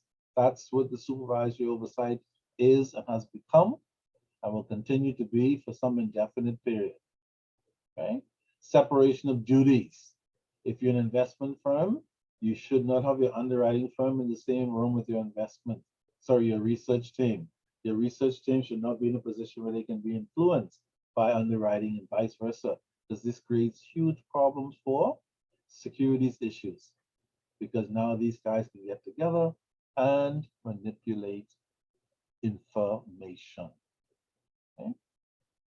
There should be firewalls between certain departments. With regards to the audits, if you're doing the audit, you should not be doing the consultancy period. And I think a great deal is being done now to break up the whole audit consulting thing, period. Such that if you're an auditor, you audit and nothing else. If you're doing consultancy work, then you do that separately and apart and completely unconnected to any audit firm. And of course, by its very nature, that should work better.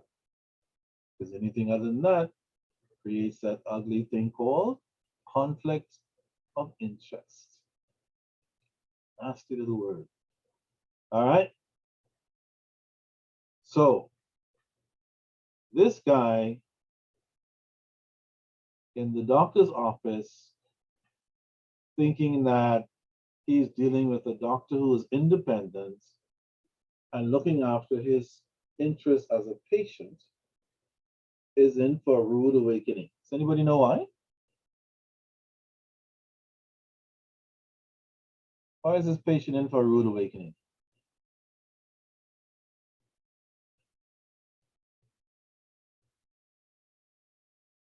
Or you don't Don't see tell that? us yet. Don't tell us yet. Don't tell us yet. Conflict of interest.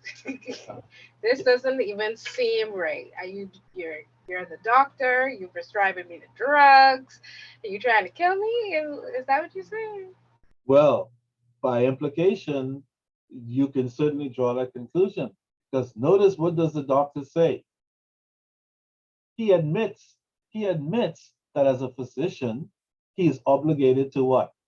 Disclose. But look at what he's disclosing. I am required to tell you that I own stock or shares in the company whose drug that I'm prescribing to you. What's wrong with that, if anything? If the doctor owns shares in the pharmaceutical company, what kind of problem does that present for patients? Clearly, it's a conflict of interest, but what's the problem?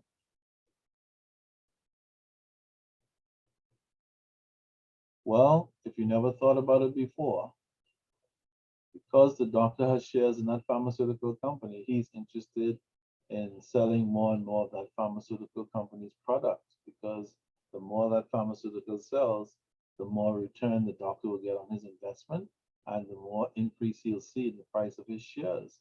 So therefore, he might be prescribing tablets for people that they don't even, anyone? Need. Absolutely. Clearly, the conflict and the risk and the madness is clear. Okay? And that's why it's a serious conflict of interest. Many physicians, for one reason or another, and this is one of the reasons, not the only one, but depending on where you are in the world, this could definitely be one of the reasons. Plus, other physicians, sometimes they get, even if they don't own shares in the company, pharmaceutical company, they get kickbacks if they sell a certain amount of product in any particular month or year.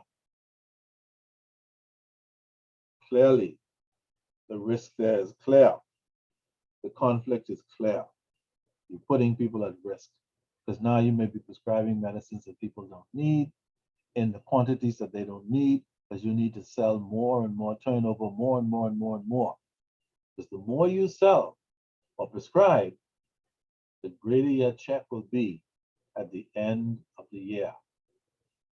The hell with the patient. It's all about my return on my investment. That's a terrible conflict. Company heads put their companies at risk many times, all because they're thinking about the return on their own personal investment, whatever deals they're making. And if the company is suffering, too bad, because their self-interest, like Doctor Who, is all about me, not the patient, not the firm and its stakeholders, not anything except me, what I plan to get out of this deal. Pretty spooky stuff. Okay? So, out of all of this conflict of interest stuff comes something we call, and the brokers would be well aware of this, something we call insider trading and market abuse. More risk-related issues. In fact, everything we've talked about from the very beginning have risk issues attached to them. Somewhere. Nothing we've said so far is devoid of risk implications, and therein lies the problem. And the level of risk will determine clearly by those kinds of risks we choose to take, those kinds of conflicts we choose not to resolve, and so on. And so now we into the securities market side of the risk. We're already talking about investment bankers and auditors and boards and CEOs and crooked CFOs, and the list goes on and on and on. And so now we're in the securities market and there's more stuff. As a matter of fact, there's a whole lot of stuff going on in the securities market that people may not still even be aware of, even regulators. Because folks are always looking for creative ways to do stuff. And instead of mitigating risk, they are increasing risk. But who cares? Because their objective is not to mitigate it oftentimes. It's simply to get a return on their investment, whatever that might be. Money, money, money seems to be the common denominator. Sure, there are other things other than money, but money seems to be the common denominator somewhere, everywhere. Okay? So what is insider trading and how is this connected to market abuse? Well, first of all, let's define insider trading. The SCB of the Bahamas tries to do it, says creating a false market by manipulating prices with misinformation. If you go to that section, you'll see it. Then we have market rigging. Okay? So why you guys are thinking about all the nice pleasantries? Folks are doing all kinds of other weird stuff like insider trading, market rigging. Companies acting together to stop a market from working the way it should, so that they themselves can gain an unfair advantage over other investors. Imagine the amount of inefficiency that creates in the securities markets when these guys are allowed to get away, or when they do get away. Like Martha Stewart? Yes, Martha Stewart is the perfect example of insider trading. You know, Martha had a big time company back in the day. And Martha got information on the inside that something was going to be going on with that particular stock. And she went out and purchased with her own personal information before the information got to the market. And she benefited as a result of that behavior. And that's why they locked her up, surprisingly, because they usually don't lock up too many white collar criminals. But she only stayed in there. Plus, she was in the plush section of the prison for a couple months. Yeah, she was on holiday in the best prison in the United States. So she was rewarded for her madness, when in fact other people end up in a dungeon in hell somewhere. I don't know how Martha pulled that off. If somebody knows, you can tell me. But yeah, she was really, really comfortable for those few months hanging out in prison. Okay? Wow. All right. So insider trading is illegal in many countries, but not all countries. Market rigging is illegal in some countries, but not all countries. Okay. But clearly, both of those behaviors are wrong. They shouldn't happen. They mess up the investment market process, the pricing of securities, the demand for securities, the decisions that investors make, and so on. And sometimes the result is in the millions or maybe even billions of dollars, depending on what's at stake. Insider trading, market rigging. Imagine. Guys keep coming up with stuff. Okay? However, there are some people who are for insider trading and those who are against. And if you look at the pros, that gang, so don't worry about insider trading. It sends information to the market, like soft information, get them ready for what's coming, and they can start preparing, quote unquote. And then, in addition to that, it protects proprietary information, which is unique only to the firm itself, without having to give too much information. So they actually try and justify it. Okay? Some others who are pro insider, it says it encourages insiders to own company stock. How about that? Don't sweat it. You can use that information and buy stock for yourself from the company. Okay? Notice number 3, compensates insiders for developing, quote unquote, good news. So folks have come up with some really exciting reasons why inside information is cool. It's good. But those who don't agree with it, like the law in some countries, say, no way. First of all, it is unfair to those who don't have the same information as those inside.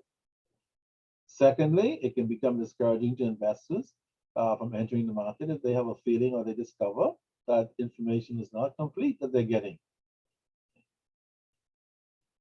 Trading spreads increase because it becomes more expensive between the buy and sell prices because of insufficient information in the market.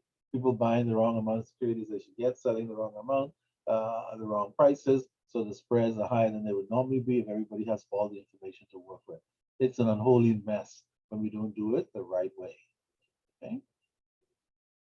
Others feel that it constitutes the theft of what we call corporate intellectual property. In other words, folks with inside information, like they have proprietary rights to it, and so they have possession of important information that other people on the outside don't have, intellectual property. And then finally, we are told that inside information can easily distort the disclosure and manipulation of information. Clearly, because if you only tell people what you want, just tell them enough, don't tell them the whole thing, then that leaves the whole process over to manipulation. Because as long as people are in ignorance, dog eat our lunch. That's a general rule. Okay? So, what types of information trading do we have out there? Well, we have the classic one that people are quiet, don't say anything, don't disclose. Okay, don't tell anybody anything. Creates trust issues. But that's the classic case. Don't tell, don't disclose. Then you have the tipping, where you tell somebody else inside and they benefit and so on, but nobody outside knows. Okay? And then, of course, we have the outsider trading, which we refer to as misappropriation. And what does that mean? Sometimes information that goes out there is not always the correct information. Maintaining the integrity of information is oftentimes a big problem when we misappropriate or misdirect information. Okay? So in the one case, we're hiding it. The classic case, silence. And the tipping case where we tell somebody else inside, not outside. And then the third case where we misappropriate and mess with the information to manipulate it and create all kinds of problems. Not the least of which are integrity issues. Because if the market can't trust what's going on, they're going to panic and come out the market. And so persons who need capital won't get it. Share prices will drop significantly depending on how many investors move into other securities like debt instruments, etc. So it can create all kinds of stinky stuff because people have this insider mentality going on. Reason? Because they want to make a bundle of money before the information gets to the public, and they feel they will not be able to make the same returns once the whole market gets the information. Doesn't make what they do right. Again, in some countries it's illegal, in others it's not. But for the most part, it is sure as hell unethical and should not be done. So that's insider trading. So how is that different from market abuse then? Well, market abuse has some interesting characteristics. And let's have a look at them. See how it's different from insider trading.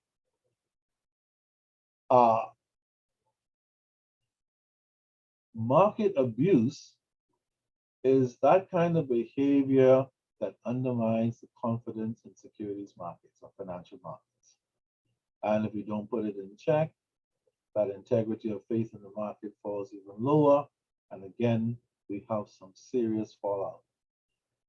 We have improper spreads, where the cost of investing becomes more expensive than it should.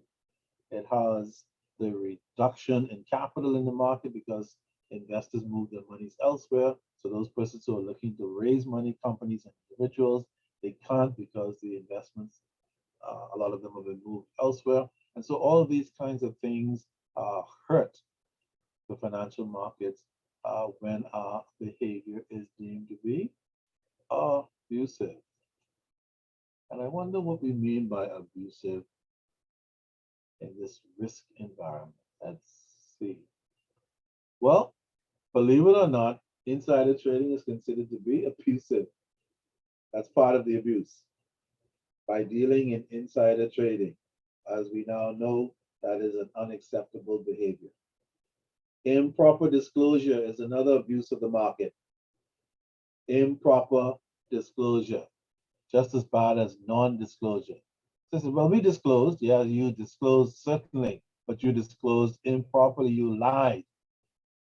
Bloody firm, that's not acceptable. Okay? And then the third kind of abuse occurs when we misuse information, which we are told is a kind of insider trading, but you know, whatever we do with it, for example, we buy securities because of the inside information, that's insider trading, or we might misuse the information by disclosing incorrect information. So we have the correct information and the persons on the outside don't. Okay? All of these behaviors in the financial markets are considered market abuse, and they create a lot of risk issues, as you can clearly see. Okay? So let's look at a couple of examples then. An employee finds out that his company is about to become the target of a takeover bid. My mind. Wonder where they found that out. Before the information is made public, like Martha, I guess, he buys shares in his company because he knows a takeover bid may be coming, for sure. He then discloses the information to a friend. This behavior creates an unfair marketplace because the person who sold the shares to the employee might not have done so if he had known of the potential takeover. So the employee with the inside information, knowing the takeover is going to come, buys a whole bunch of shares, sells them at the current market price to a colleague, and the colleague doesn't know what's going on. And so when the takeover takes place and the shares are impacted, then the colleague will have to suffer the consequences. Okay? So the employee's friend also has this information and could profit as a result, which is the opposite side of the fence. So on the one hand, if the shares move in the direction that is positive, then the guy and his employee friend can benefit. If, on the other hand, he gets inside information that the shares are going to move in the other direction, then he can offload his shares because of inside information, and the other person suffers a loss. So depending on what side of the fence you're on, your fellow colleague can benefit with you, or they can suffer a loss as a result.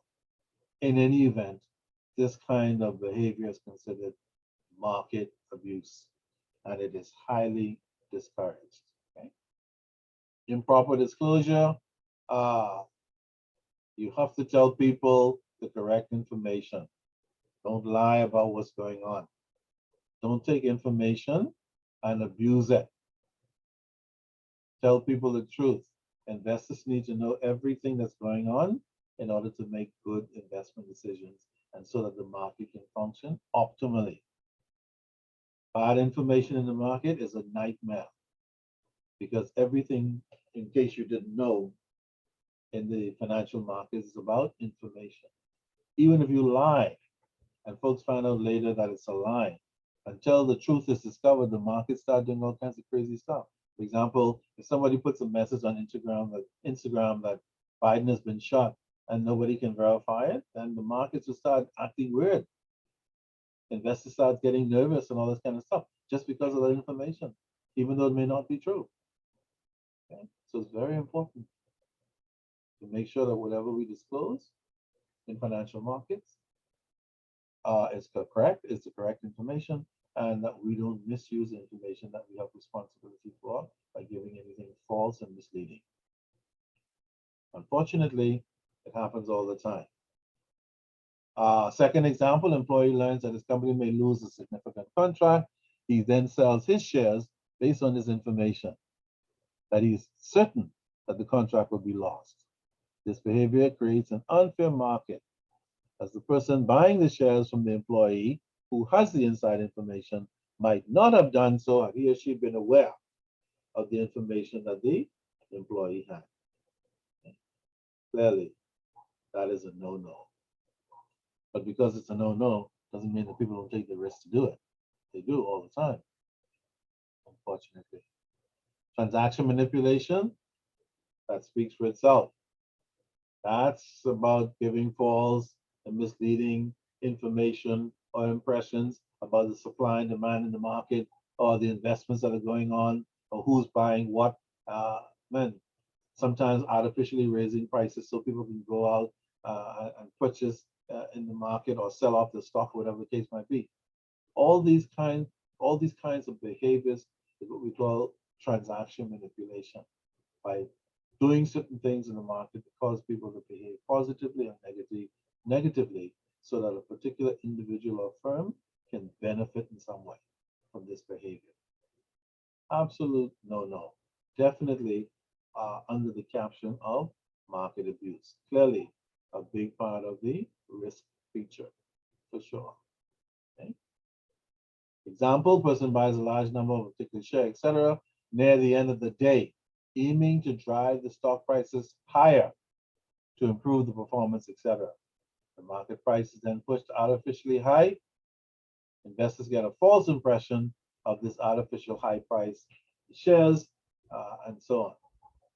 This could lead to people making the wrong investment decisions by chasing a particular set of stock when in fact the price and the movement are fake, brought on by the behavior of a particular person or company at the end of a trading day. Okay? So even at the end of the trading day, if something unusual is happening, you can check it out before you make a move. But sometimes that can be market abuse at work. That can be an individual or a company playing around with shares in the market so that they can get some kind of benefit from this manipulation. Okay? Very interesting. Notice the manipulating devices keep going on, which is why we say, how can we ever eliminate risk? We cannot, because somebody is always coming up with some market abuse, some insider trading, some doggone risk-taking issue. And so those of us who are responsible for trying to mitigate risk within the firm, such as boards and senior management and MLROs and compliance officers and even employees, and those outside the firm like regulators and auditors and others, man, we have a big job on our hands trying to keep those persons who are actually actively engaged in this stuff from time to time at bay. Look at this example under manipulating devices.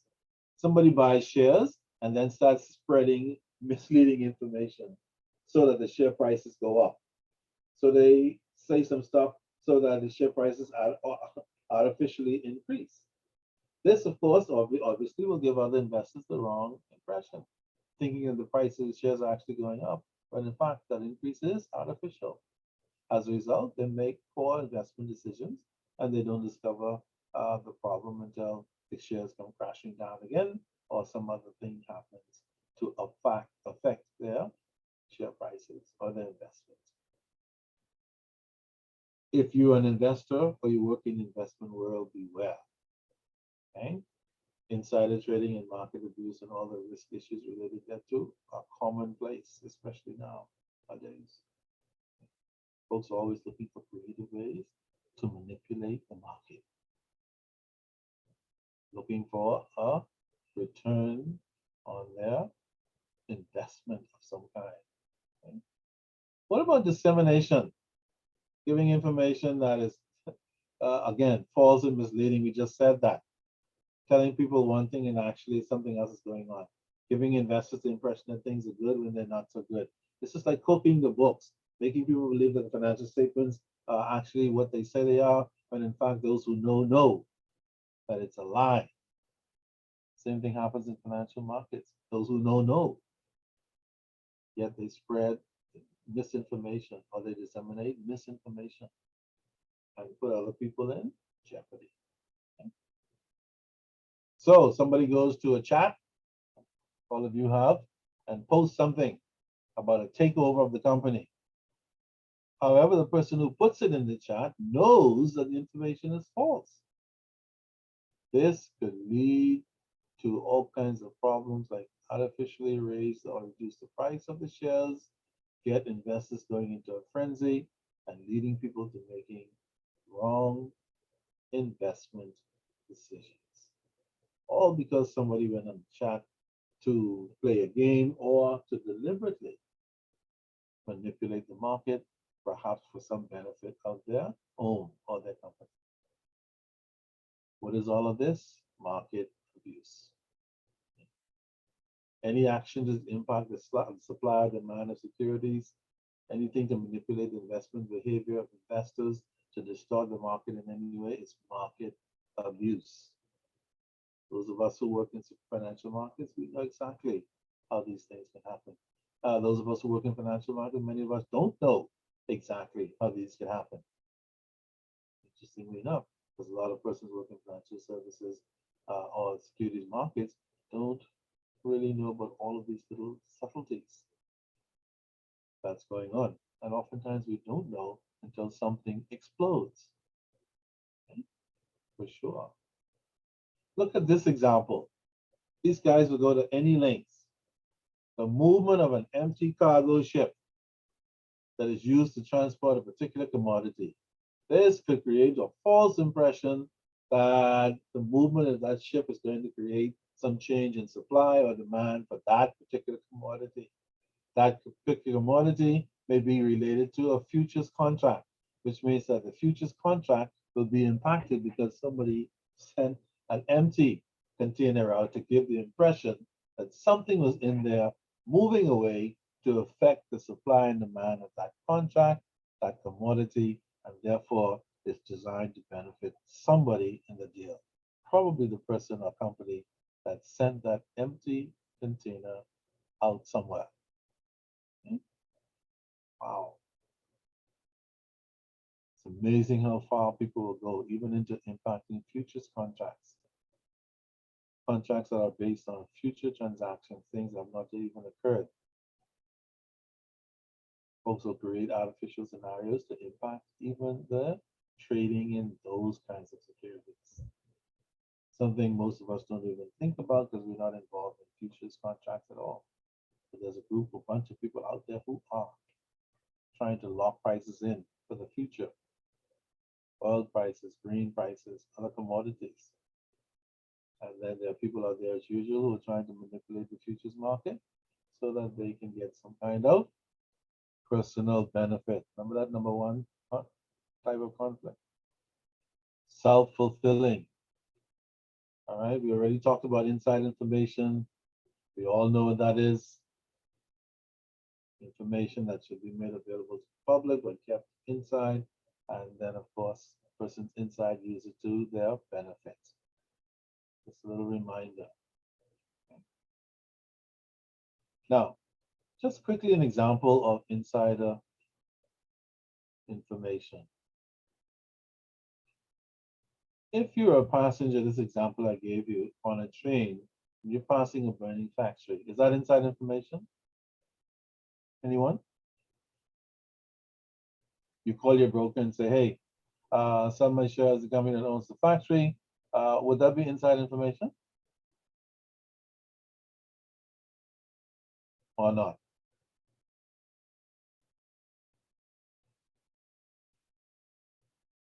Yes, no? I don't know. Yeah, I know it's tricky. And that's how a lot of this stuff is. It's tricky. And unless you're intimately involved in it, you could be tricked or be part of the trick and don't even know you're part of the trick. Absolutely. I like that answer because it's not always clear. Okay? In this case, fortunately, and it's interesting you should say that because a lot of people are not clear, but they wouldn't say they're not clear. They still keep moving forward, becoming a part of the problem. Says, wait a minute, I'm not bloody clear on this. I need further information like that. If more people would do that, maybe we would be able to put a dent in some of these things. Okay? Luckily, in this example, it's not inside information because it's public information. He saw it while he was driving past on the train. He saw the building burning. He's an investor. He knows what the implications of that is. It will soon become public information in the news, but he will not be accused of insider trading because he was not in the firm and privy to the information and kept it to himself within the firm. Okay? So if it's public information, it's a public thing you witnessed, then you typically won't be found guilty of inside information. But if it's something that's happening at the board level, within the firm, any area in the firm, and you keep it and benefit from it without telling the public, then it's inside information. There's Martha.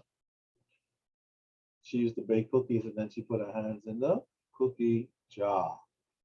But so what? Martha just went on holiday and had a relaxing time in the best prison, wherever that was. How about that? Slap on the wrist as usual. Okay, so now we're getting down to the compliance side of this whole risk management process. Compliance plays a very important role. When I say compliance, I mean compliance / MLRO in trying to manage risk for a particular firm. And so I give you a whole list of things that the compliance culture requires. And anybody who violates any of these things without impunity will put the company in jeopardy for sure. Okay? What is the compliance culture? See, that means what is management doing at the top? Board, senior management. Are they doing things right so that everybody else can see that they're doing the right things? Or are they saying one thing on one hand and then sneaking peps in on the other hand? Or whatever the case might be. Okay? Compliance has to assess the risk appetite. But sometimes CEOs and others at the board level don't seem to do a pretty good job of that because they are like the FDA guy, they're blinded by other stuff. And so now compliance has to be the police, the independent one, to assess the risk appetite and report to the board with the hope that they will accept it and do something. Okay? Identify and minimize any cultural barriers that can create risk within the firm. As simple as that might seem, it can become a big problem, a big risk factor. Okay? Notice the next compliance culture issue: manage and mitigate risk. Do not close your eyes, do not play like blind. Do not fail to manage it. A lot of companies have an idea of some of their risks, but they're not managing it, they're not monitoring it, and they're thinking, well, maybe it'll just go away, rather than being very deliberate about mitigating their risks as much as possible. Educate and train your owners, your stakeholders, whomever they might be. Give them the information they need to know. Don't hide stuff. Make everyone accountable. From the chairman of the board all the way down to the janitor. Everyone should be accountable. And then keep going back and checking out what the hell's going on in your firm. And if you're going to be bold enough to present the problems, that's a whole other problem. Okay. Culture is a very serious thing in the firm. If you have a culture of non-compliance and you want to create a culture of compliance, they may get rid of you faster than you can imagine and bring in a compliance officer, quote unquote, who will do what they want, which should never be the case. Because there should never be a compliance officer / MLRO who is, quote unquote, doing what they want. That's not the purpose of that particular job. But it's all part of that compliance culture that is not easy sometimes to eliminate. As a matter of fact, I think central banks, certainly in the Bahamas and other places in the world, they have come up with this thing lately where, and it's interesting because maybe they must have found a letter I wrote, must have been 20 years ago or more, when I was compliance officer at a couple of financial institutions. And I was saying for a long time back then, even while I was a compliance officer, that there's too much intimidation going on with regards to compliance officers, senior management, CEOs, etc. Have this thing where, like the auditor, if you don't do what we want, we're going to fire you because we pay your salary.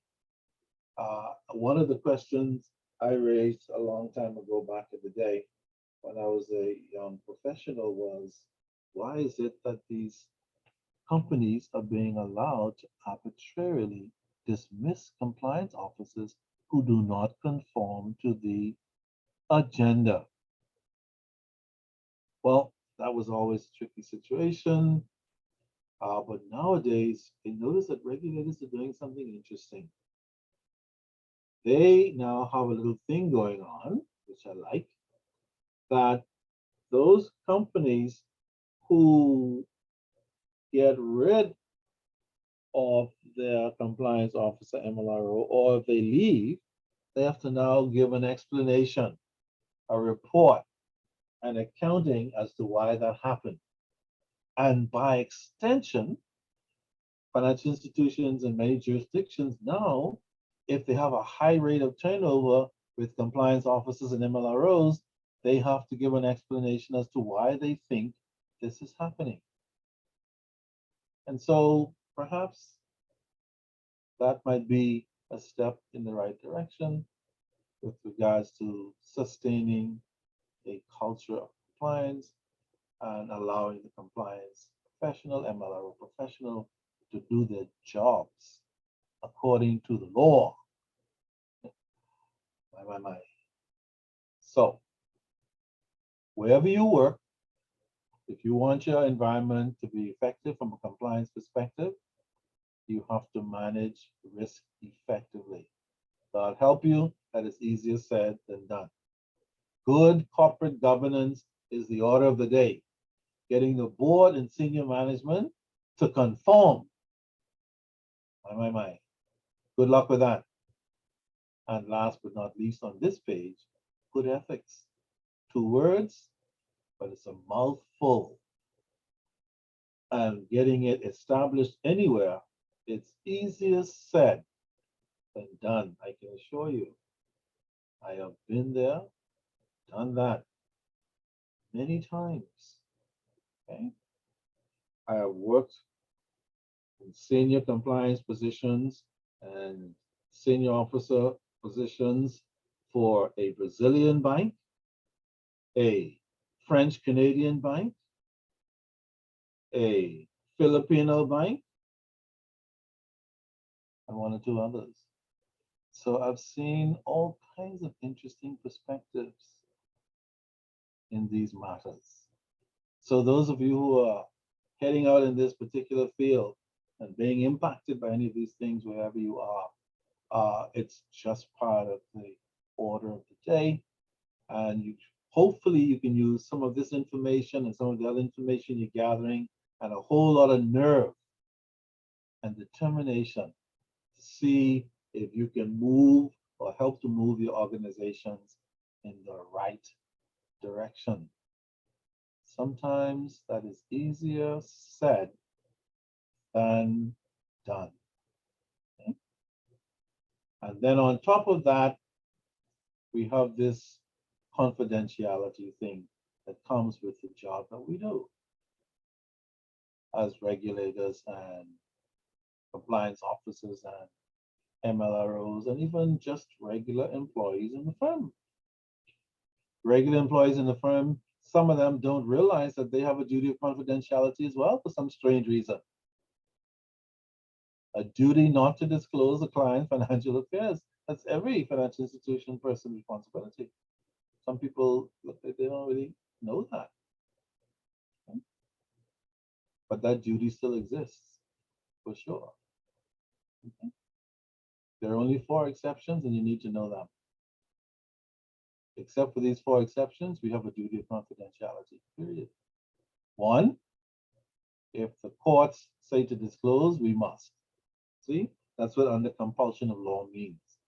If you're directed by the courts, you don't have any, you can have an opinion. Doesn't matter, you have to. Or you'll be found to be in contempt and they will lock you up. How about that? Second reason, if it's something deemed to be in the public's interest that can be of a detrimental nature, God forbid, you have information that a terrorist can blow up something, and you need to disclose information to assist, maybe you have to disclose. The hell with confidentiality. Okay. The third one, anything in the bank's interest, you have to disclose. And finally, the customer must still give their consent, whether it's expressed or implied. That still holds in the 21st century. So these are the 4 exceptions to confidentiality.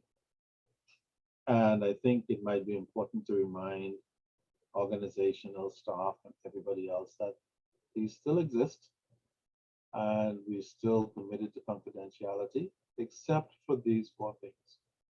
Okay? For sure. All right. So I'm just going to take a few moments because I know the rest of this stuff you guys can just kind of roam through on your own. I think I've beaten the core of this crazy risk, self-interest, conflict of interest, all the players who get caught up in market fraud and misinformation and just, man, it's just a big old mess out there that we're operating in every day. And we all who have responsibility for trying to mitigate these risk issues to do the very best we can. I hope you guys know about the Proceeds of Crime Act. I just threw that in to remind persons that if you have any kinds of stuff for your clients in their possession that falls under the Proceeds of Crime Act, they can be taken away because they were acquired with the proceeds of criminal behavior.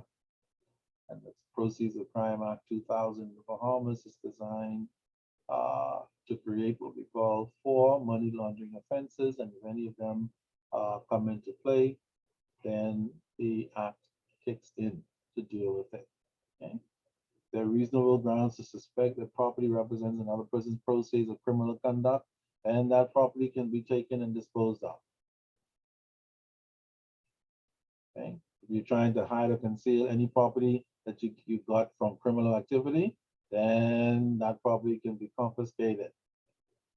Anybody who has information has to tell. If you're assisting other people concealing information, you're guilty as well.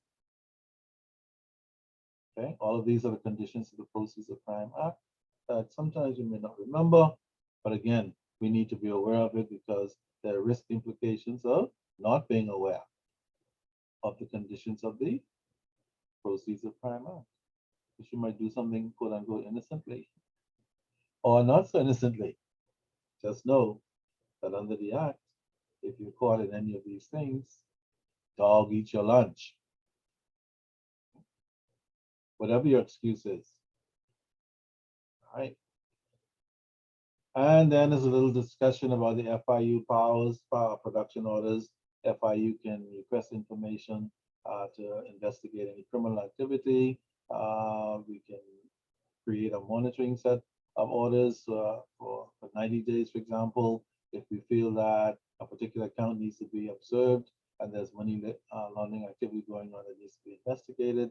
Then we have enforcement orders that we can take possession with the authority of the courts of any assets that we feel might be part of the Proceeds of Crime Act, even carry out searches and get warrants, etc., in order to get this job done. So all of these things exist in the Bahamas as well. And we've had some successes, not a lot yet, but we've had some, and we have the authority to go out and make things happen with regards to POCA. Okay? Again, this is just kind of the tail end of the risk side of engaging in this kind of stuff, which people still try to do. Somebody's always willing to give it a shot. Some strange reason. Despite all the problems connected to it, folks are still prepared to take the risk. Poker or no poker. Conflict of interest or no conflict of interest. Statutory requirements or not. Suspicious transaction reporting or not. Ethical behavior requirements or not. We're still always trying to take a chance. All right. And the last thing I'd like to leave you guys with is just a little bit of information about when risk issues arise, how to try to resolve them. Okay. I don't know if you guys have ever heard about these 3 methods of resolving dispute, but it's nice to know that they're out there so that if you need to take possession of them. Okay. First of all, we have something that we call arbitration. Instead of going to courts, you can sit down with a third party and try and solve your problems. Why is this related to risk? Because if you do not seek arbitration and you do go to court, you run the risk of being subject to the decision of the court. And of course, as you should know, the decision of the court is final, and you may not always like what you get. Okay? So typically, if you have a dispute, we have alternative dispute resolution methods. Arbitration is one of them, where you can have a neutral party sit down with the 2 parties who have a dispute, try and work it out, present the evidence, the issues, the gripes and concerns, and see if we can solve it without going to court. That's what arbitration is all about. It's out there. A lot of people are not even aware that they can solve disputes without going to court. Okay? A lot of people are getting divorced, for example. If they try out-of-court settlements, they might find that it's far less stressful and cheaper. A lot of people don't want to do out-of-court settlement because usually one person wants to take everything from the other person, say, the hell with you.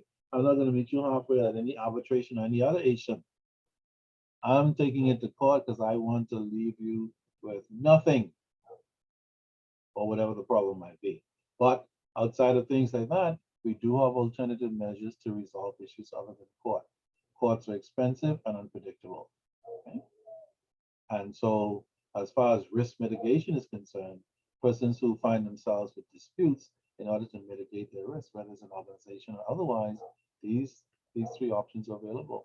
Mediation, on the other hand, again, similar to arbitration, where there's a third party, there's discussion, they're negotiating a settlement through talking and reasoning and problem solving, and then they come to a decision. Imagine if only we can do that. And then finally, we have the monster of litigation. We should always try to avoid litigation when we can, but when we cannot, then we have to go to court and seek a final decision by the courts. Okay? May not always be to your satisfaction, but it is certainly one of the risk mitigating factors that you have out there whenever you have disputes with regards to your organization and its issues. All right, so I hope I've left you guys with some stuff to think about as you go forward in your professional lives. I can assure you that a lot of challenges are going to be easier said than done. But if you are determined to be successful in your resolve, hopefully some of these issues will come to bear and help you to make your decisions with regards to how you do your jobs. I think we all understand at this point what is required of us in our various capacities. We simply need to go out there with the nerve and the bloody determination to do it. And again, I remind you that that is easier said than done. Okay. Any questions, anybody, before we break? You guys have been absolutely amazing. I wish you every success in your program. I'm sure all of you will get through successfully and go on to do some incredible things in the future, for sure. All right. Any questions at all before we break? All right. Well, good luck. And if you guys run into any issues, did I give you my email address and all that stuff for everybody? Yes, sir. Yes, Great. we have it. So if you run into any issues along the way and you want to bounce something off, somebody has been through a number of wars here and there, feel Free free. advice. Yeah, nope. Free. I promise. Somebody has a big laugh. I promise I won't bill you. But if you wish to make donations to the church, feel free. But feel free to touch base, and if you have any questions or issues, you want some feedback, I'll be happy to do that. It would be my pleasure. In the meantime, good luck with all the challenges you have and all the things you have ahead of you. Okay? Take care, everybody, and good luck. Thank you Thank so you. much. Good night. Thank you. Good night. Thank you, Good night, Angela. ladies. Take care.